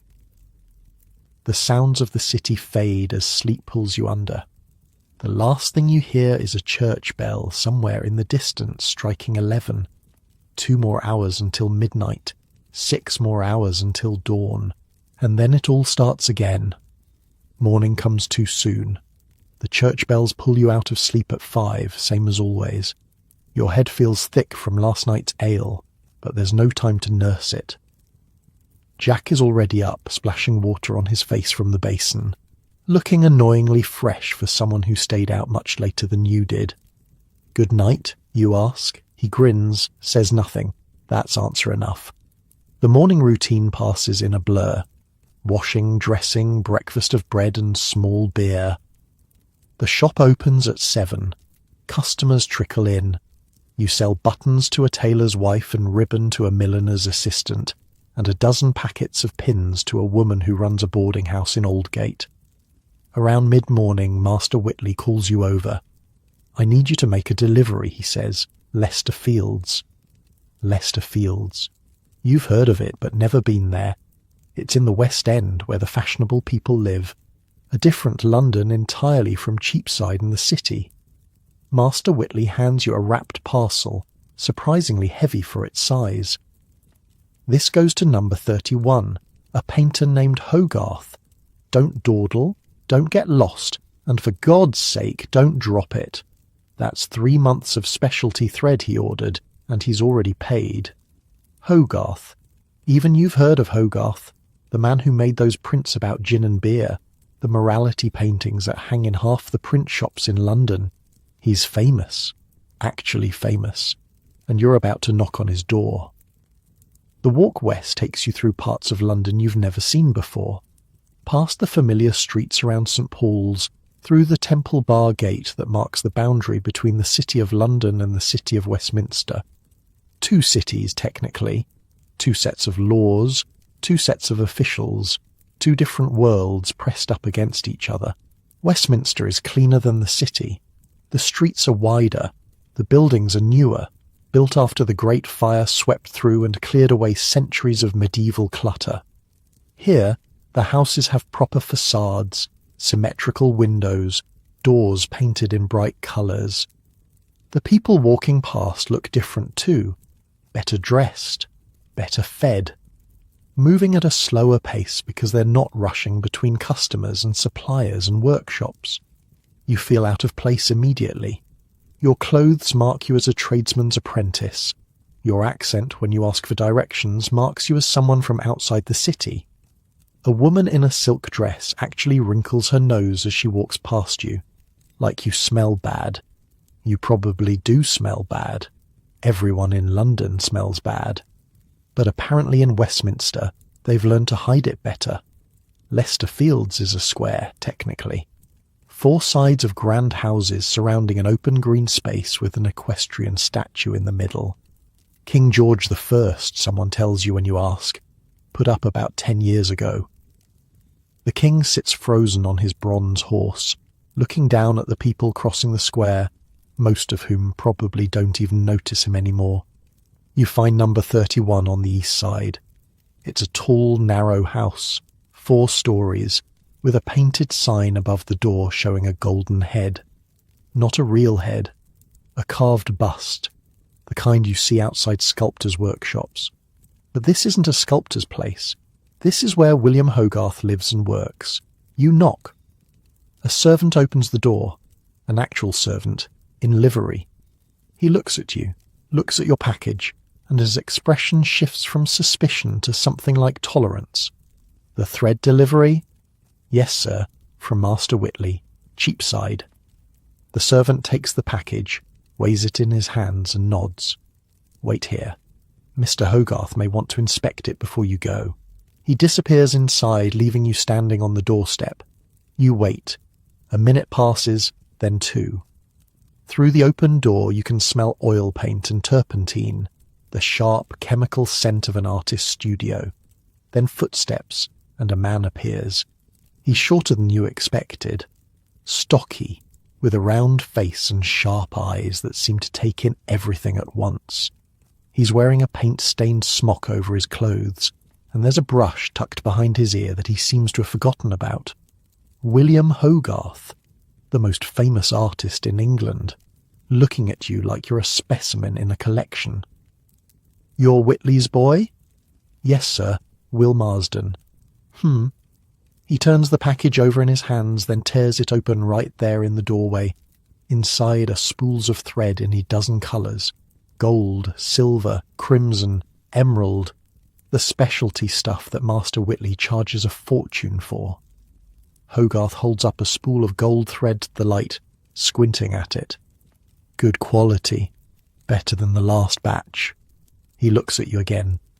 You know what I use this for? You shake your head. Embroidery on canvas. Before the paint goes on. It's a technique I've been developing. Adds texture. Catches the light differently than paint alone. He waves a hand vaguely. Technical stuff. You wouldn't understand. You probably wouldn't. But you nod like you do. Tell Whitley I'll need more next month. Same colours, same quantities. And tell him to stop overcharging me. I know what this thread costs in Amsterdam. Yes, sir. Hogarth turns to go back inside, then pauses. Looks at you over his shoulder. You've seen my prints? Gin Lane and all that? Yes, sir. Everyone has. What do you think of them? This feels like a test.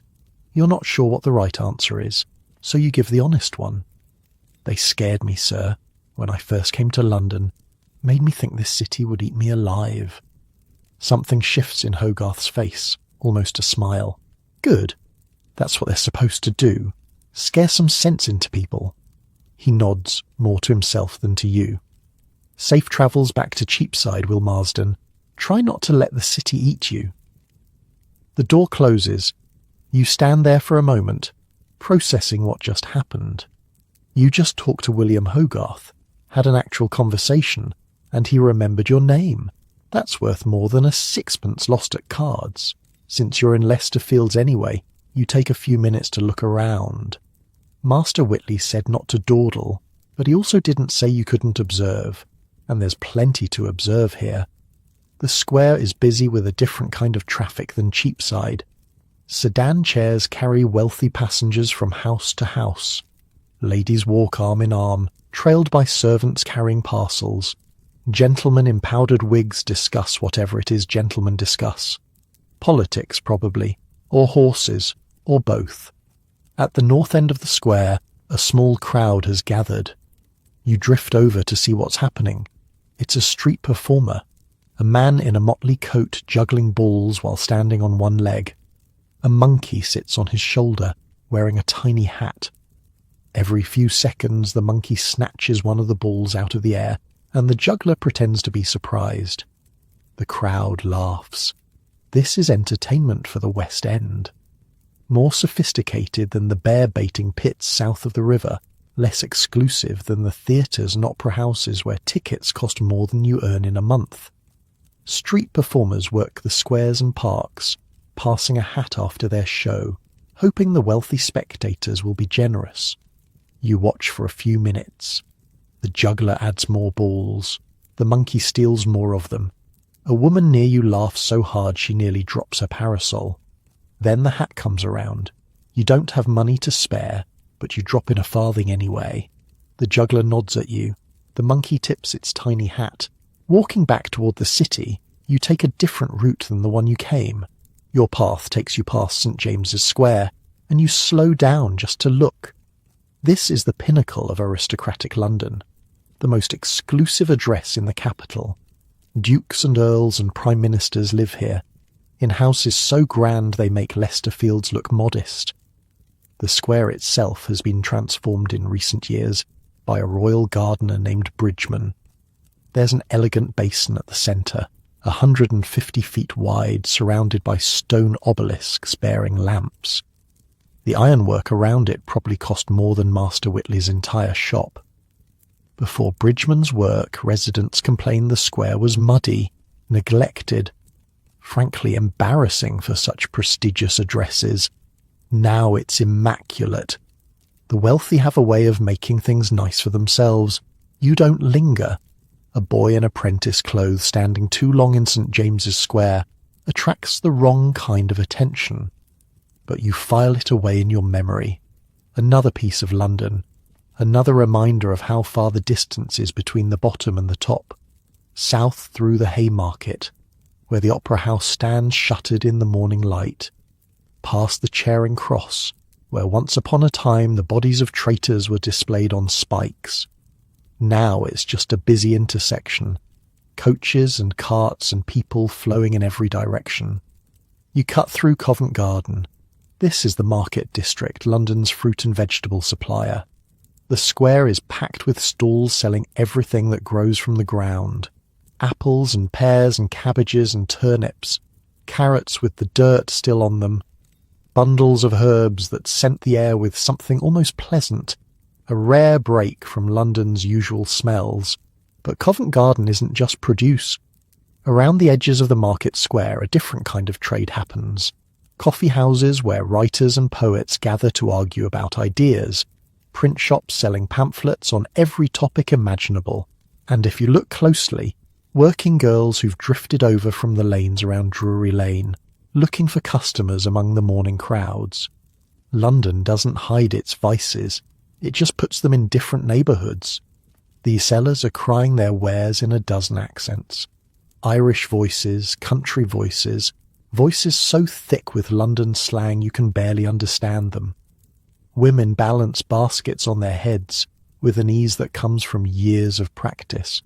Children run between the stalls snatching bruised fruit that's about to be thrown away.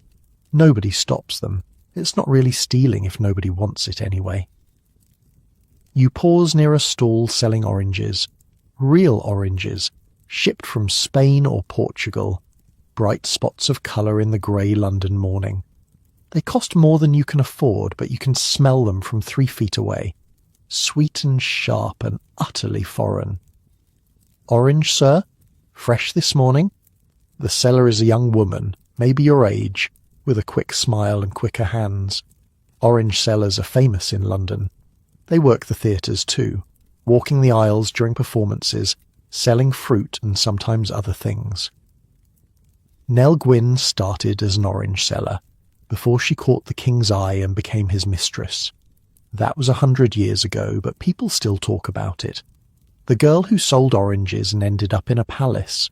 This girl probably won't end up in any palace.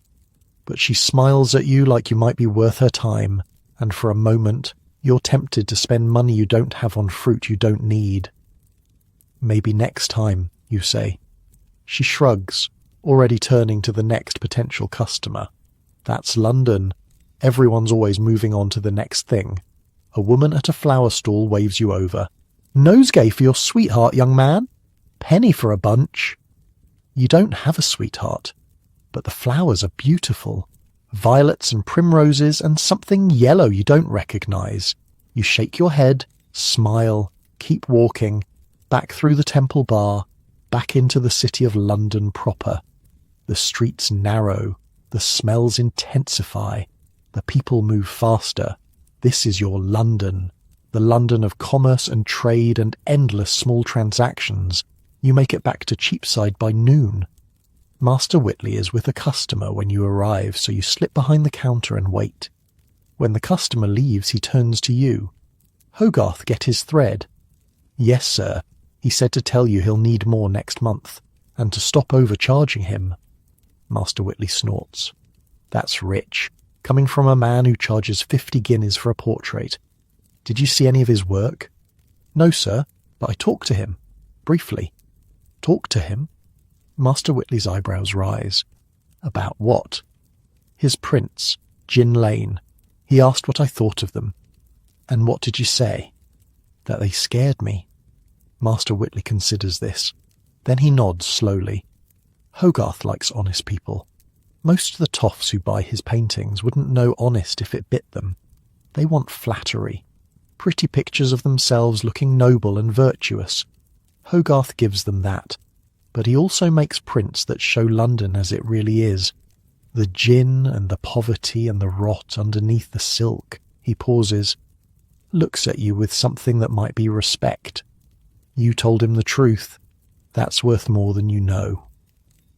The afternoon passes slowly after that. Customers come and go. You sell the usual assortment of haberdashery. Ribbons, buttons, lace, pins. The rhythm of commerce. The endless flow of money changing hands. But your mind keeps wandering back to Leicester Fields. The grand houses. The well-dressed people. The painter in his smock with the brush behind his ear, asking what you thought of his work. London has layers. You're starting to see that now. The City and Westminster, the merchants and the aristocrats, the workers and the watchers. Each layer has its own rules, its own rhythms, its own way of surviving. You're still at the bottom of all those layers. An apprentice from Essex, 7 years away from being a journeyman, longer still from being a master. But you've walked through Leicester Fields and talked to William Hogarth and watched a monkey in a tiny hat steal juggling balls from a man in motley. That's something. Late in the afternoon, a customer comes in who doesn't look like your usual trade. A young man, maybe a few years older than you, dressed in clothes that are expensive but rumpled. His wig is slightly askew. There's ink on his fingers, like the printer's devil from the tavern, but his hands are too soft for manual labour. Do you have any black ribbon? He asks. The widest you've got. For morning, sir? For theatre? He grins. I'm at Drury Lane. We're mounting a production of Romeo and Juliet. The costumer sent me out for ribbon, and I'm afraid I haven't the faintest idea what I'm doing. Drury Lane. The theatre. Another world you've never seen. How much do you need, sir? 20 yards? 30? I honestly don't know. She said plenty, which isn't terribly helpful. You show him the black ribbons. There are 3 widths in stock. He looks at them like they're written in a foreign language. This one, you say, pointing to the medium width.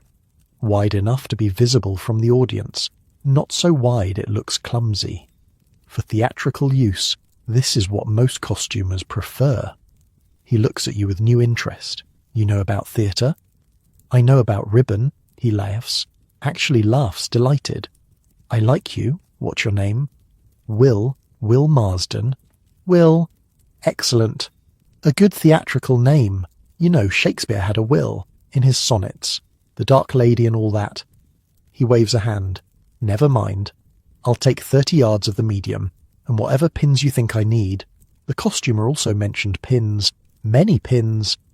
You measure out the ribbon, count out 4 packets of pins, wrap everything in brown paper. The young man pays without haggling, which is unusual. Rich people usually haggle more than poor people, in your experience. It's how they stay rich.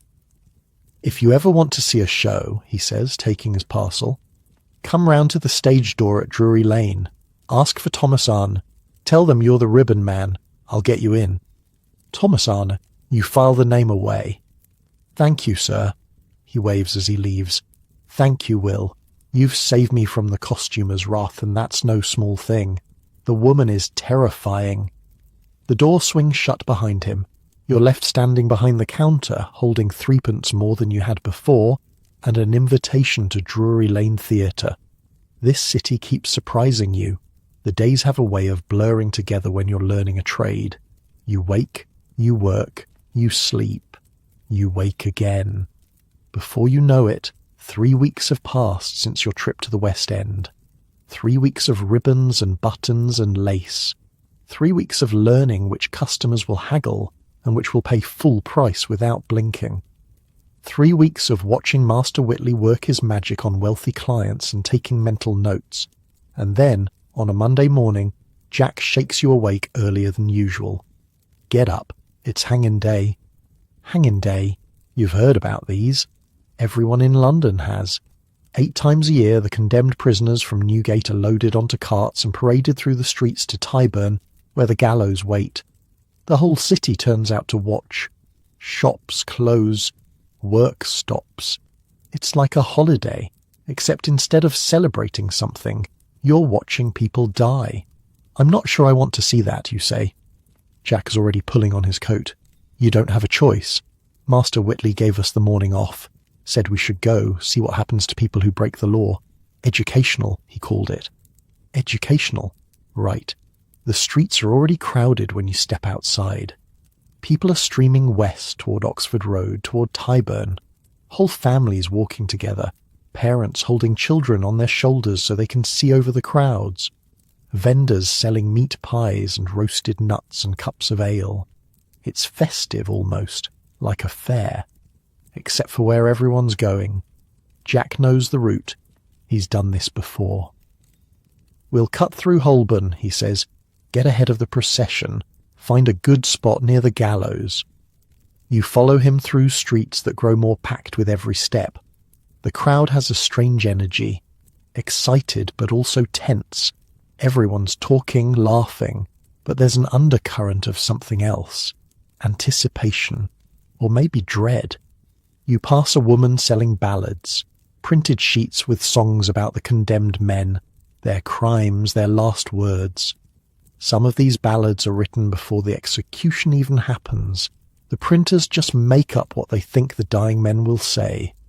Nobody seems to mind. 3 for a penny, the woman shouts. The life and death of Tom Whitmore, the gentleman thief. Read all about his crimes and his final confession. Jack buys one. Unfolds it as you walk, reading out loud. Says here this Whitmore fellow robbed a coach on Hounslow Heath. Took 40 guineas and a lady's diamond ring. Then he kissed the lady's hand and told her she was beautiful. Did that really happen? Jack shrugs. Probably not, but it sells ballads. The crowd thickens as you approach Oxford Road.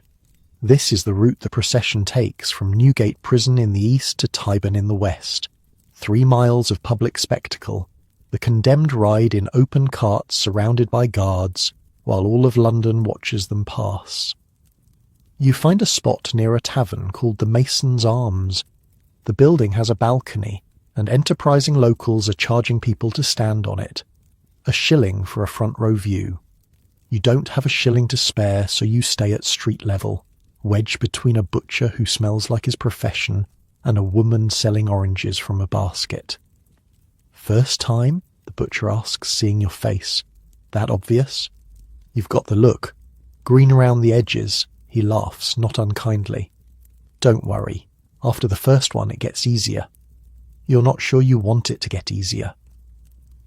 The procession arrives maybe an hour later. You hear it before you see it. Cheering from down the road.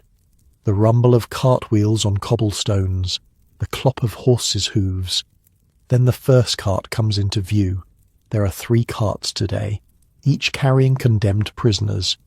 Guards on horseback ride alongside, keeping the crowd from getting too close. A chaplain in black robes walks behind, reading from a Bible. though you can't hear his words over the noise of the crowd. The prisoners themselves look smaller than you expected. Just people. Men mostly, though you think you see a woman in the second cart. They're dressed in their best clothes. That's tradition. You dress up for your own execution, like you're going to a party. Some of them wave to the crowd. Some stare straight ahead, faces blank. One man is weeping, his shoulders shaking, supported by a guard who looks like he'd rather be anywhere else. The carts pass close to where you're standing, close enough to see their faces clearly. The man in front is maybe 30. Dark hair, handsome in a rough way. He's the one the ballad was about. Tom Whitmore, the gentleman thief. He doesn't look like a gentleman now. He looks tired, resigned. But when he spots a pretty woman in the crowd, he manages a smile and blows her a kiss. The crowd loves it. They cheer like he's a hero. Maybe to some of them he is. These highway robbers, they take from the rich. The coaches they stop belong to merchants and nobles, people with money to spare. It's easy to romanticize that, especially when you've got nothing yourself. But the woman in the second cart, you learn later, killed her husband with a kitchen knife, and the weeping man poisoned his business partner for money. Crimes aren't always romantic. Sometimes they're just desperate and ugly and sad.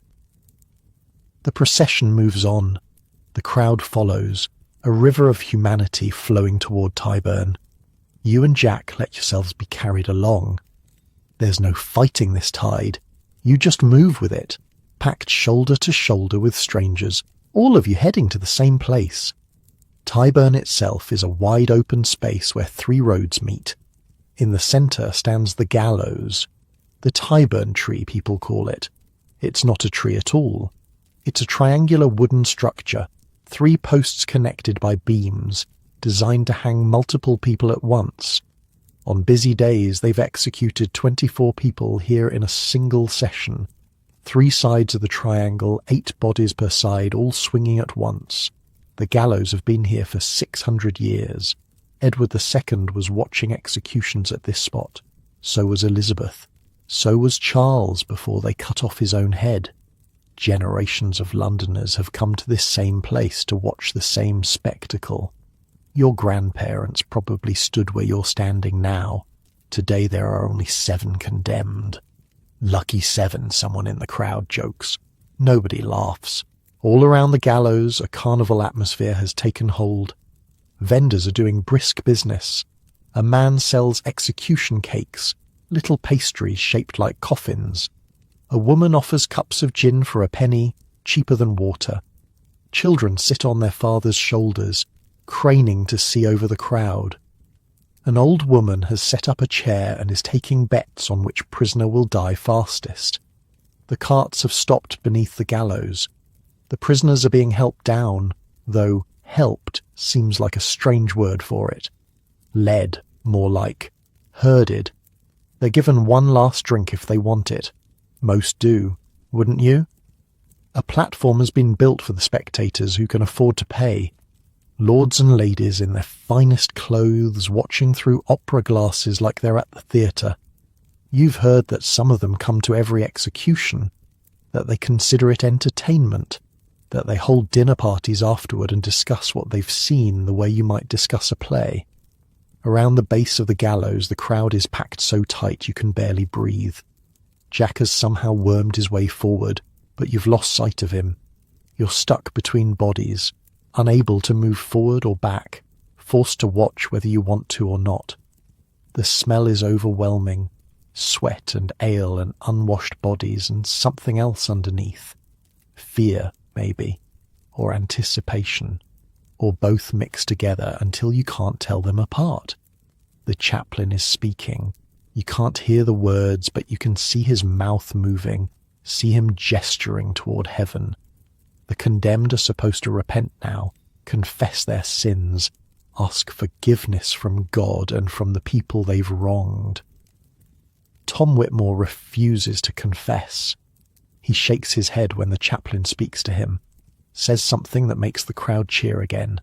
A final act of defiance. The woman who killed her husband is praying, kneeling on the platform with her hands clasped, mouthing words you can't hear. Whatever she did, whatever led her to that kitchen with that knife, she's making peace with it now. The weeping man has to be supported by guards. His legs won't hold him. You think he might be sick. Someone in the crowd throws a rotten vegetable at him. It misses. Then the nooses are brought out.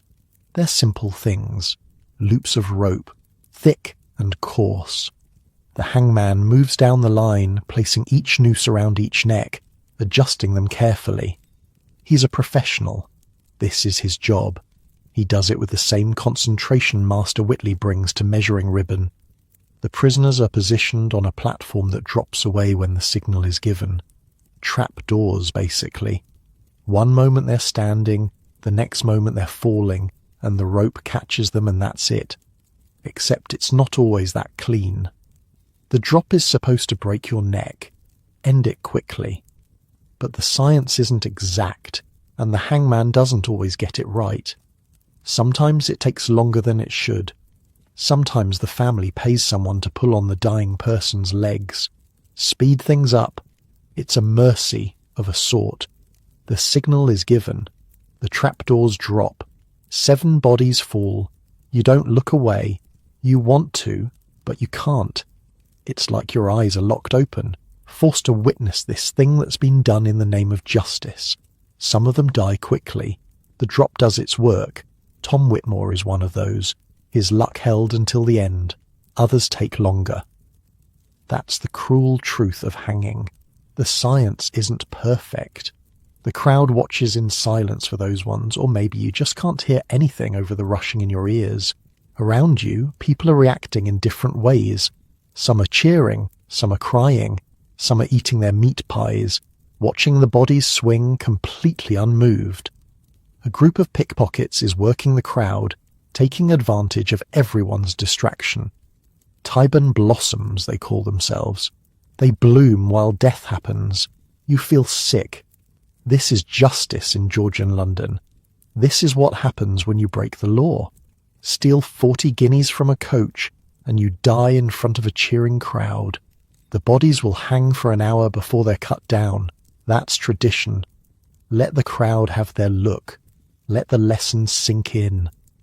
After that, the real business begins. The surgeons are already waiting at the edge of the crowd. They have legal claim to a certain number of bodies each year for their anatomy theatres and their students. The Company of Barber Surgeons runs a dissection hall near Newgate, where they cut open executed criminals in front of paying audiences. Medicine and spectacle all in one. The bodies the surgeons don't claim will go to the anatomists, private collectors who pay good money for fresh specimens. There's a whole underground economy in corpses. The resurrection men you heard about from the Link Boy, they're part of it. Bodies are worth money in Georgian London. Dead or alive, you're always worth something to someone. Some prisoners arrange for their families to claim their bodies quickly before the surgeons can get to them. They pay bribes to the guards, to the hangman, to anyone who can speed the process along. Nobody wants their father or brother ending up on a dissection table, cut apart while students take notes. A few will be buried in the churchyard near Tyburn. Criminals get their own corner, away from the respectable dead. No headstones, no markers, just a patch of ground that everyone knows not to walk on. You push your way out of the crowd. You don't care about stepping on toes or shoving through gaps. You just need to get away from here, away from the smell of death and the sound of cheering and the sight of those bodies turning slowly in the wind. You find a wall to lean against. Breathe. Try not to throw up. A dog runs past carrying something in its mouth that you refuse to look at closely. Jack finds you a few minutes later. He's got colour in his cheeks, like he's been drinking. Probably has. The taverns near Tyburn do their best business on hanging days. First one's always rough, he says. You'll get used to it. I don't want to get used to it, he shrugs. Then don't come next time. But I'll tell you something, Will. Every merchant on Cheapside has seen this. Every apprentice. every journeyman. We all know what happens if we steal from our masters, if we cheat our customers, if we break the rules. He looks back toward the gallows where the bodies are still swinging.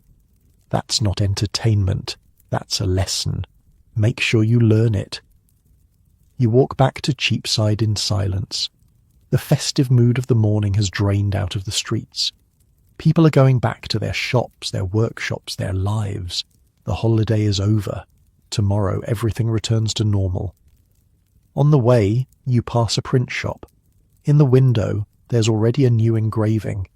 The execution you just witnessed, rendered in black and white. The Tyburn tree with 7 figures dangling from it. A crowd of spectators rendered as a sea of tiny faces.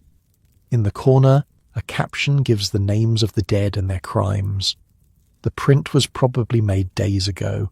They knew who was being executed, knew the date and time. All the artist had to do was add the final details. The printers work fast. By tomorrow, these images will be selling all over London. By next week, they'll be in coffee houses in Bristol and Edinburgh and Dublin. Death as commodity. Death as entertainment. Death as a warning to anyone who might consider stealing 40 guineas, or killing their husband, or poisoning a business partner. You keep walking. Past St. Sepulchre's Church, where the bellman rings the execution bell to signal the condemned are on their way. Past the streets where the crowd gathered this morning, now littered with discarded food and dropped coins and at least one shoe someone lost in the crush. Past the corners where the Tyburn blossoms did their work, their pockets full of stolen purses. But you keep seeing those bodies, keep hearing the strange silence that fell over the crowd in those final moments. Keep thinking about the weeping man who couldn't stand on his own legs, who had to be held up just so they could execute him properly. This is London, the same city that builds magnificent cathedrals and fills coffee houses with ideas, the same city that trades with the whole world and produces artists like Hogarth and playwrights whose names will last for centuries. This city also hangs 7 people on a Monday morning and calls it justice, sells tickets to watch, prints commemorative engravings. You're not sure how to hold both of those things in your head at once, but you're learning. Back at the shop, Master Whitley is waiting. He doesn't ask if you went to Tyburn. He already knows. He sent you there after all. Did you see it? He asks. Yes, sir. All of it? Yes, sir. He nods. His face gives nothing away. Good. Now you know. Now get back to work. And just like that, it's over. The execution becomes another thing that happened. Another piece of London that you've absorbed. The ribbons need organising and there's a customer waiting, and the afternoon doesn't care what you saw this morning. You take your place behind the counter. You sell buttons and pins and packets of needles. Your hands move automatically, measuring and cutting and wrapping, while your mind is still at Tyburn, still watching 7 bodies swing. It gets easier, Jack said. You're not sure if that's a comfort or a curse. The week after Tyburn passes slowly. You find yourself thinking about it at odd moments. Measuring ribbon, you see the bodies swinging. Counting coins, you hear the crowd. It fades eventually, the way all things fade, but it leaves something behind. A weight you didn't have before. And then Sunday comes, and Sundays are different. The shop is closed. The law says so. No trading on the Lord's Day. Master Whitley takes this seriously. He's at St. Mary Le Bow for the morning service, Mrs. Whitley beside him, both of them dressed in their Sunday best. You're supposed to go to church too. All apprentices are. It's part of the deal, part of the moral instruction that comes with learning a trade. But Master Whitley doesn't check where you worship, and Jack has been telling you for weeks about a place you need to see. Greenwich, he says, lacing up his boots. Best view in England. And the old sailors at the hospital will tell you stories that'll curl your hair. You could use a good view right now. Something to replace the images in your head. So instead of church, you head east. Down to the river, where the watermen are doing a steady Sunday trade, ferrying people away from the city. The fare to Greenwich is 4p, more than you'd like to spend, but Jack insists it's worth it. You can't walk to Greenwich, he says. Well, you can, but it takes half the day. The river's the only way. The wherry carries you downstream, past the tower, past the wharves and warehouses, past the ships anchored in the Pool of London waiting to unload their cargoes. The city falls away behind you. The buildings thin out. The air starts to smell different. Less coal smoke, less sewage, more salt and mud and open water. You've never been this far east. The Thames widens here, becoming something more than a river, becoming the gateway to the sea. The waterman points out landmarks as you pass. The Royal Dockyard at Deptford, where the Navy builds its ships. The fishing villages that cling to the riverbank, their boats pulled up on the mud at low tide. The marshy lands where reed cutters work waist-deep in water, harvesting material for thatching. And then, around a bend in the river, Greenwich appears. You see the buildings first. 2 massive structures rising from the waterfront, their white stone gleaming in the morning light. Columned facades, domed towers, symmetry that speaks of money and power and absolute confidence. These aren't just buildings, they're statements. They're Britain saying to the world, look at what we can build. Greenwich Hospital, Jack says, for old sailors, the ones who fought the French and the Spanish and lost their legs or their arms or their minds doing it. The Crown takes care of them here. The wherry pulls up to a landing stage. You climb out onto solid ground and stand there for a moment, just looking. The hospital isn't one building but a complex of them, arranged around courtyards and gardens. Christopher Wren designed it, the same architect who built St. Paul's. You can see the similarity in the domes, in the classical proportions, in the way the whole thing seems to reach toward heaven. But St. Paul's is about God. This place is about the sea. You walk through the grounds, past clipped lawns and careful plantings. Old men sit on benches in the morning sun. Some of them are missing limbs. One man has a wooden leg, another an empty sleeve pinned to his coat. A few have faces scarred by fire or marked by disease. These are the veterans, the men who sailed with admirals whose names you learned as a child, the men who fought battles in oceans you'll never see. One of them catches you staring. First time here, lad? He's old, 70 at least, maybe more. His face is weathered like ship timber, and he's got a patch over one eye. The other eye is bright blue and sharp with intelligence. Yes, sir, I'm an apprentice, from Cheapside. Cheapside. He says it like it's a foreign country. Ribbons and buttons, I'd wager. Something soft. Haberdashery, sir, he laughs. It's a good laugh, rough but warm. I was at sea before you were born, before your father was born, probably. 40 years I served, fought the Spanish at Cartagena, fought the French at Toulon, sailed around Cape Horn in a storm that killed half the crew. He taps his eye patch. Lost this at Portobello. Splinter from a mast hit by cannon fire. You don't know what to say. What do you say to someone who's lived a life like that? Sit down, lad. You're making me nervous standing there like a heron. You sit on the bench beside him. Jack has wandered off somewhere, probably chatting up a maid or looking for food. The old sailor doesn't seem to mind the company. What's your name? Will Marsden. I'm Josiah Cook, boatswain's mate, HMS Gloucester, retired. He says it formally, like he's introducing himself to an admiral. 40 years at sea, and now I live here watching the river go by. Do you miss it? The sea? He's quiet for a moment. Watches a boat pass on the river. Every damn day. It's a terrible life, boy. Bad food, worse conditions, captains who'll flog you for looking at them wrong. Men die of scurvy, of fever, of drowning, of everything you can imagine. I've seen friends fall from the rigging and break on the deck below. Seen ships go down with all hands in storms that came from nowhere. He pauses, takes a breath. And I'd go back tomorrow if they'd have me. There's nothing like it. The open ocean, the stars at night when you're 1,000 miles from land, The feeling when you sight home after months away. He shakes his head. You can't explain it to someone who hasn't lived it. The sea gets in your blood. You think about your own life. The shop on Cheapside, the ribbons and buttons and lace. It's a good life, or it will be. Safe, predictable. You'll never lose an eye to a cannon splinter or die of scurvy in some distant ocean, but you'll also never see the things Josiah Cook has seen. The hospital treats you well, you ask? Better than I deserve. 3 meals a day, a warm bed, a doctor when I need one, which is more and more often these days. He gestures at the grand buildings around them. All this, just for old sailors like me. The Crown takes care of its own. Eventually. There's something in his voice when he says, eventually.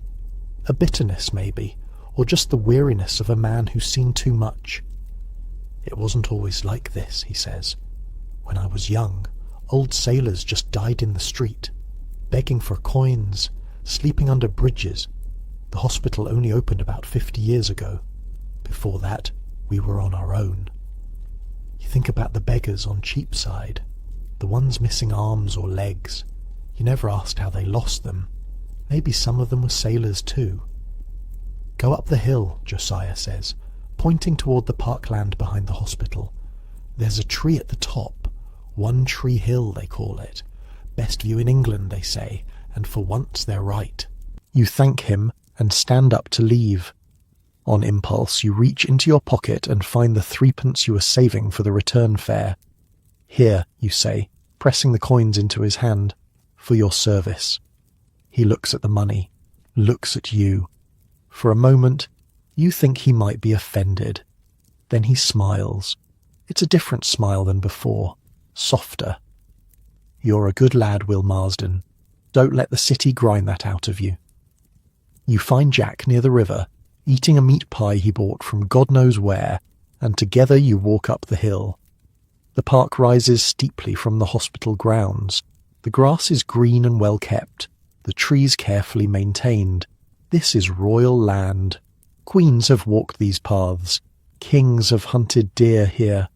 The view from the top is considered so valuable that they've made sure nothing obstructs it. And when you reach the summit, you understand why. London spreads out below you like a map come to life. The river curves through the heart of it, silver in the morning light. You can see the dome of St. Paul's rising above everything else, the tower squatting by the river, the jumbled rooftops of the city, smoke rising from 1,000 chimneys. The ships in the pool, so many of them they look like a forest of masts, and beyond all of it, in the haze of distance, the hills of Hampstead and Highgate, marking the northern edge of the world you've come to know. Told you, Jack says through a mouthful of pie. Best view in England. You stand there for a long time. The wind is stronger up here, carrying the smell of the sea. Below you, the elegant Queen's House sits nestled between the grand colonnades of the hospital. Boats move on the river. Birds wheel overhead. The whole world seems to be spread out for your inspection. This is what Britain looks like from above. The centre of an empire that reaches around the globe. Ships leave from these waters and don't return for years. They come back carrying sugar and tobacco and tea and silk. They carry slaves from Africa and gold from South America and spices from islands whose names you can't pronounce. All of it flows through London. All of it passes beneath your feet. You're such a small part of this. An apprentice haberdasher from Essex, 17 years old, knowing almost nothing about the world. The merchants at the Royal Exchange would step on you without noticing. The lords in their sedan chairs would look right through you. In the great machinery of empire, you're barely a cog. But you're here. You're part of it. Every ribbon you sell, every button, every packet of pins, it's a tiny piece of the same system that built the hospital below and filled the river with ships. Maybe that means something. The sun climbs higher. The morning service will be ending soon. Master Whitley will be walking home from St. Mary le Bow, and if he finds out you skipped church, there'll be trouble. But for now, for this moment, you're standing on top of the world. We should head back, Jack says, in a minute. You take one more look. Try to fix it in your memory. The curve of the river, the dome of St. Paul's, the ships and the buildings and the endless sprawl of streets and houses and lives. You came to London 6 months ago with nothing but a letter of introduction and a bundle of clothes. You didn't know anyone, didn't know anything. The city was overwhelming, terrifying, too big to comprehend. Now you know things. You know which streets to avoid at night. You know how to negotiate with a Southwark button merchant. You know what it looks like when 7 people die on a Monday morning. You know the smell of the Thames at low tide and the taste of cheap ale at the Feathers and the sound of the Bow Bells calling you home. You're becoming a Londoner. The thought is strange. You still think of yourself as a boy from Essex, but Essex is fading. The village where you grew up, the fields where you used to help with the harvest, the faces of people you knew your whole life, they're becoming memories now. Stories you tell yourself about who you used to be. Who you're becoming is something else, something shaped by this city and its rhythms, its noise and its smell and its endless hunger for commerce, its beauty and its brutality, its Hogarths and its hangings. Will, seriously, we need to go. You turn away from the view, start down the hill. The walk back to the river takes longer than the walk up. Your legs are tired. Your mind is full. Jack chatters about something, a girl he met last week, a scheme he's heard about, the usual stream of talk that fills his silences. You barely hear him. On the wherry back to London, you watch the city grow larger as you approach. The buildings stack up against the sky. The noise starts to reach you, even from the water. The familiar reek of the Thames, the undertow of rot and sewage that you've somehow stopped noticing. Home. It's not the home you were born in. It's not the home where your parents still live and your brothers still work the fields. But it's home now. The place where you sleep and eat and work and learn. The place where you're making a life. The wherry pulls up to the stairs near the tower. You climb out, pay the waterman with money Jack lends you and start the walk back to Cheapside. The streets are quiet. Sunday afternoon. Most of the shops are shuttered. People are in their homes, resting before the week begins again. Tomorrow is Monday. There will be customers to serve and suppliers to negotiate with, and fabric to measure and money to count. The endless rhythm of trade that keeps the city alive. But that's tomorrow. Right now, you're walking through the quietest London gets. The church bells are ringing somewhere, marking the hours. The light is golden, late afternoon, the sun starting its descent toward the rooftops. You pass a beggar on a corner, an old man missing one arm. You think about Josiah Cook in his comfortable bed at Greenwich Hospital, and you think about this man sleeping on the street, and you wonder what the difference is between them. Luck, maybe, or connections, or just the random chance of being in the right place at the right time. You give him a halfpenny. It's almost the last of your money. He looks at you with eyes that have seen too much. God bless you, young master. You keep walking. The shop is ahead. The shuttered windows, the familiar sign, the door that leads to the life you've chosen. Master Whitley will be home by now. Supper will be cooking. The evening will pass in the usual routine of chores and conversation, and the slow settling into sleep. And then tomorrow, and then the day after that, and all the days that follow, stretching out ahead of you like the view from One Tree Hill, too vast to comprehend, too full of possibility to ignore. You push open the door and step inside. After Greenwich, something shifts, not dramatically, not in any way you could point to and say, there, that's when it changed. But something is different now. The city feels less like a monster trying to swallow you, and more like a place where you might actually belong. The weeks turn into months. The months start to blur together. You learn the rhythms of the shop so deeply that they become part of you. The morning opening, the midday lull, the afternoon rush, the evening counting of coins. You know which suppliers are honest and which ones pad their invoices. You know which customers will pay full price and which ones will haggle until you're both exhausted.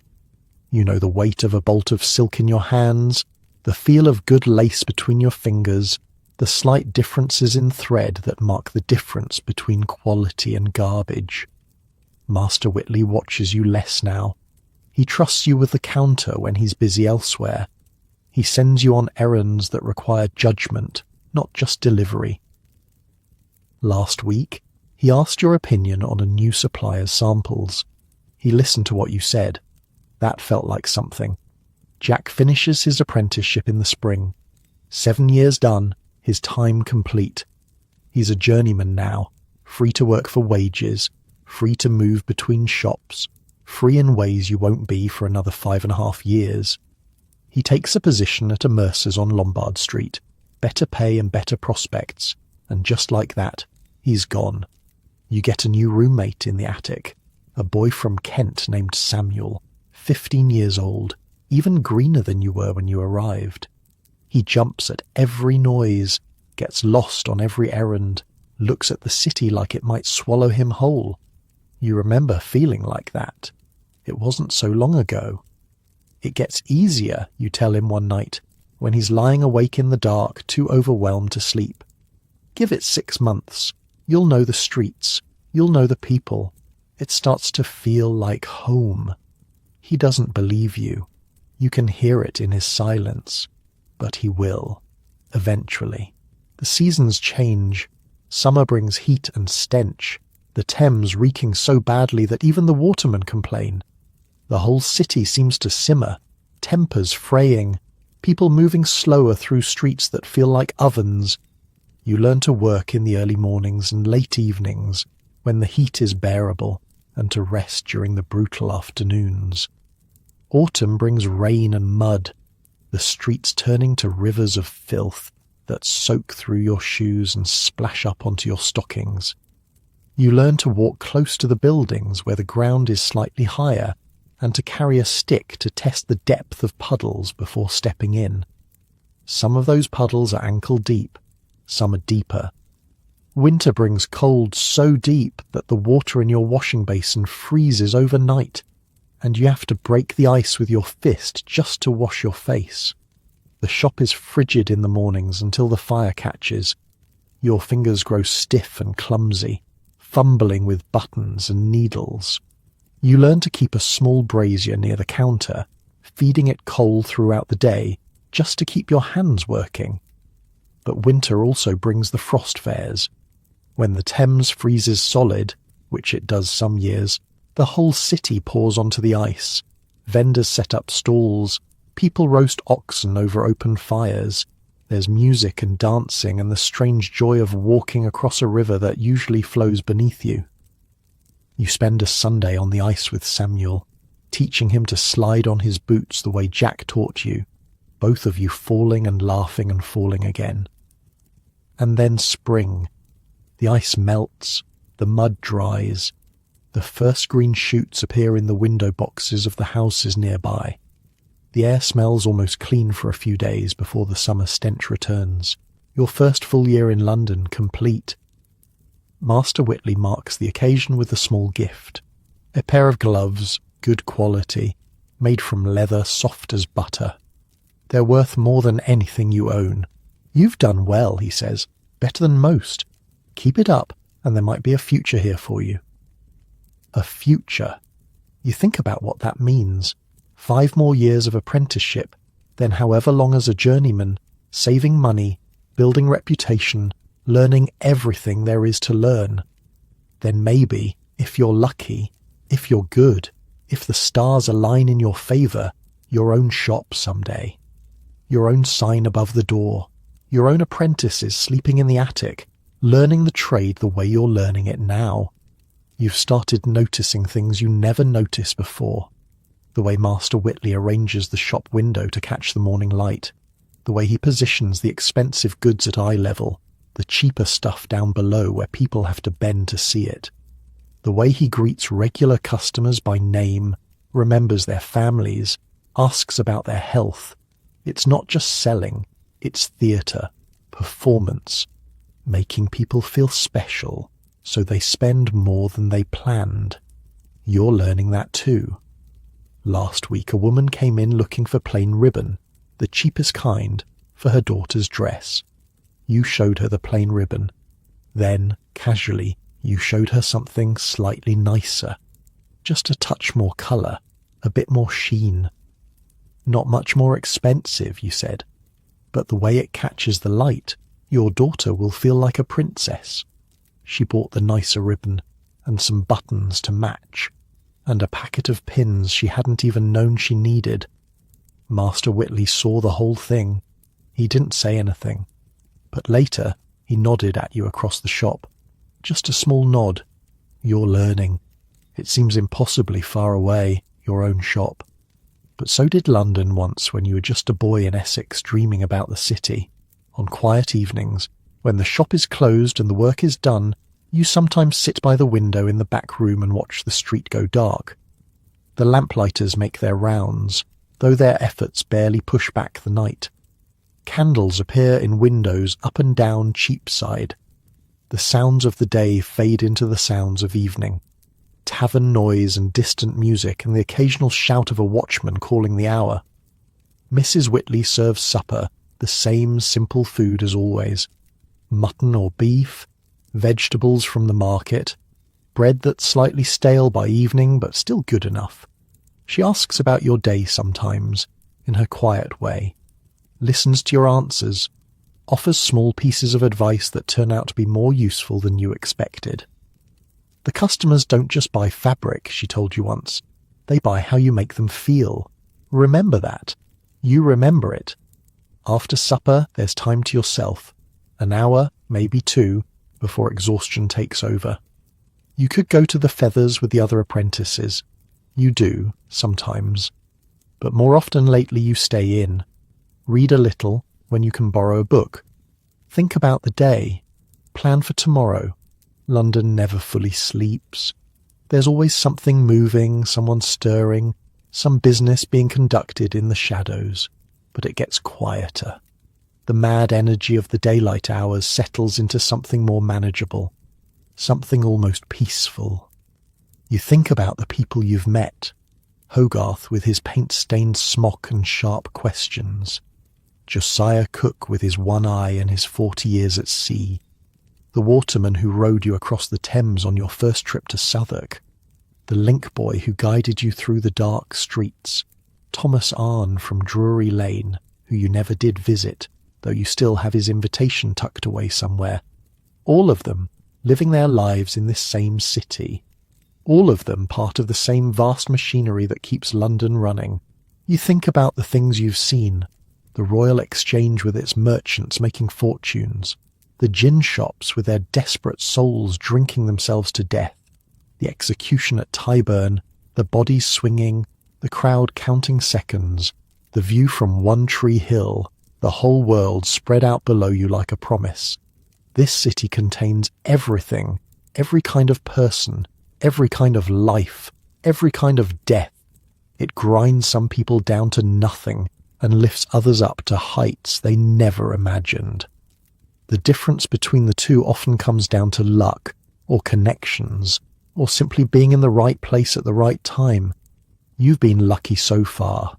A good master, a decent position, your health intact, your prospects reasonable. Not everyone can say the same. Tomorrow there will be more customers, more ribbons to measure, more buttons to count, more negotiations to win or lose, the endless dance of commerce that keeps the city alive. You'll wake before dawn and work until after dark and fall into bed exhausted, the same as today, the same as yesterday, the same as all the days stretching out ahead. But tonight, you're just tired. The attic room is cold. Samuel is already asleep, curled up on his side of the straw mattress, breathing slow and steady. The sounds of the city drift up through the floorboards. A cart passing in the street below. Someone laughing in a nearby tavern. The distant bark of a dog. You pull the thin blanket up to your chin and stare at the ceiling. It's strange, the person you're becoming. Not the boy from Essex anymore. Not quite a Londoner yet. something in between, something still taking shape. Your mother would barely recognize you. The way you talk now, with London slang creeping into your speech, the way you move through crowds without flinching, the way you can look at a bolt of fabric and know its quality in seconds, its origin in minutes, its proper price without even thinking. She'd be proud, probably. Your father too, though he'd never say it. They sent you here with nothing but hope, and so far that hope is paying off. You're learning a trade, you're making your way, you're surviving. In a city that eats so many people alive, surviving is no small thing. The candle on the windowsill gutters and dies. Darkness fills the room, soft and complete. Just the faint glow of moonlight through the tiny window and the sounds of London settling into night. Your eyes are heavy. The day's walking has caught up with you. Your legs ache pleasantly. Your mind is finally quiet, the endless chatter of thoughts fading into something like peace.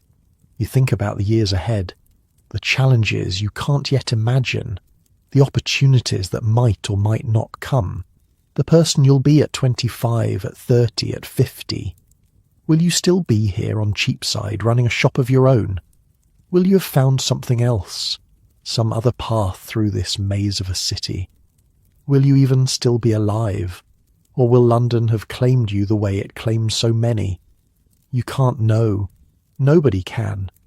The future is as dark as the room around you, as unknowable as the stars hidden behind the coal smoke and the clouds. But that's all right.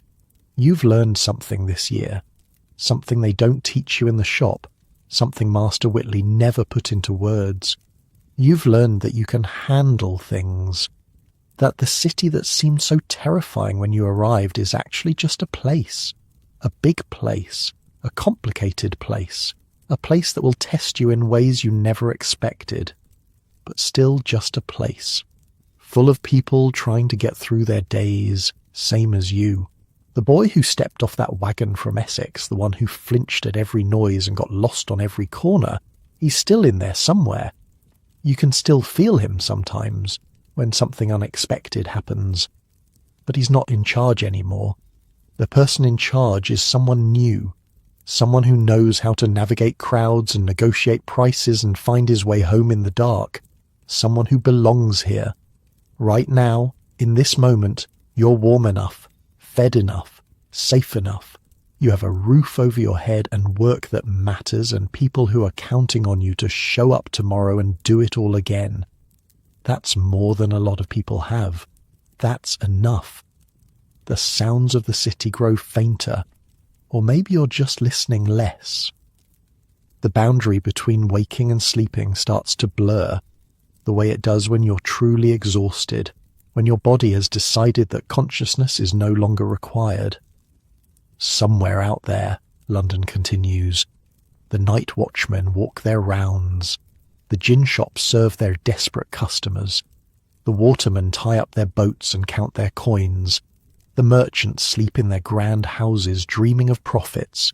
The beggars huddle in doorways dreaming of warmth. And you, Will Marsden, apprentice haberdasher, boy from Essex, dreamer of dreams you can't yet name, you sink into the darkness. Tomorrow will come soon enough. But for now, there's just this. The softness of sleep reaching up to claim you, the quiet of the attic room, the steady breathing of the boy beside you, the distant heartbeat of a city that never quite stops. You close your eyes. The last thing you hear is the church bells somewhere far away, marking an hour you're too tired to count, and then nothing, just rest, just the long, slow drift into dreams. Centuries will pass. The London you know will change beyond recognition.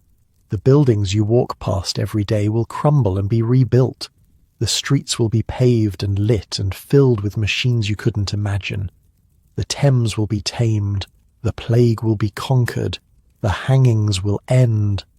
But people will still live here, still work here, still dream here, still fall asleep at night with the sounds of the city in their ears, wondering what tomorrow will bring. Some things don't change. The human heart doesn't change. The need for rest at the end of a long day, that doesn't change either. So let it come. Let sleep take you the way it took Will Marsden in his attic room on Cheapside 280 years ago. Let the world fade. Let the noise quiet. Let your thoughts slow and soften and finally stop. You've earned this rest. Take it and dream of whatever dreams may come. Good night.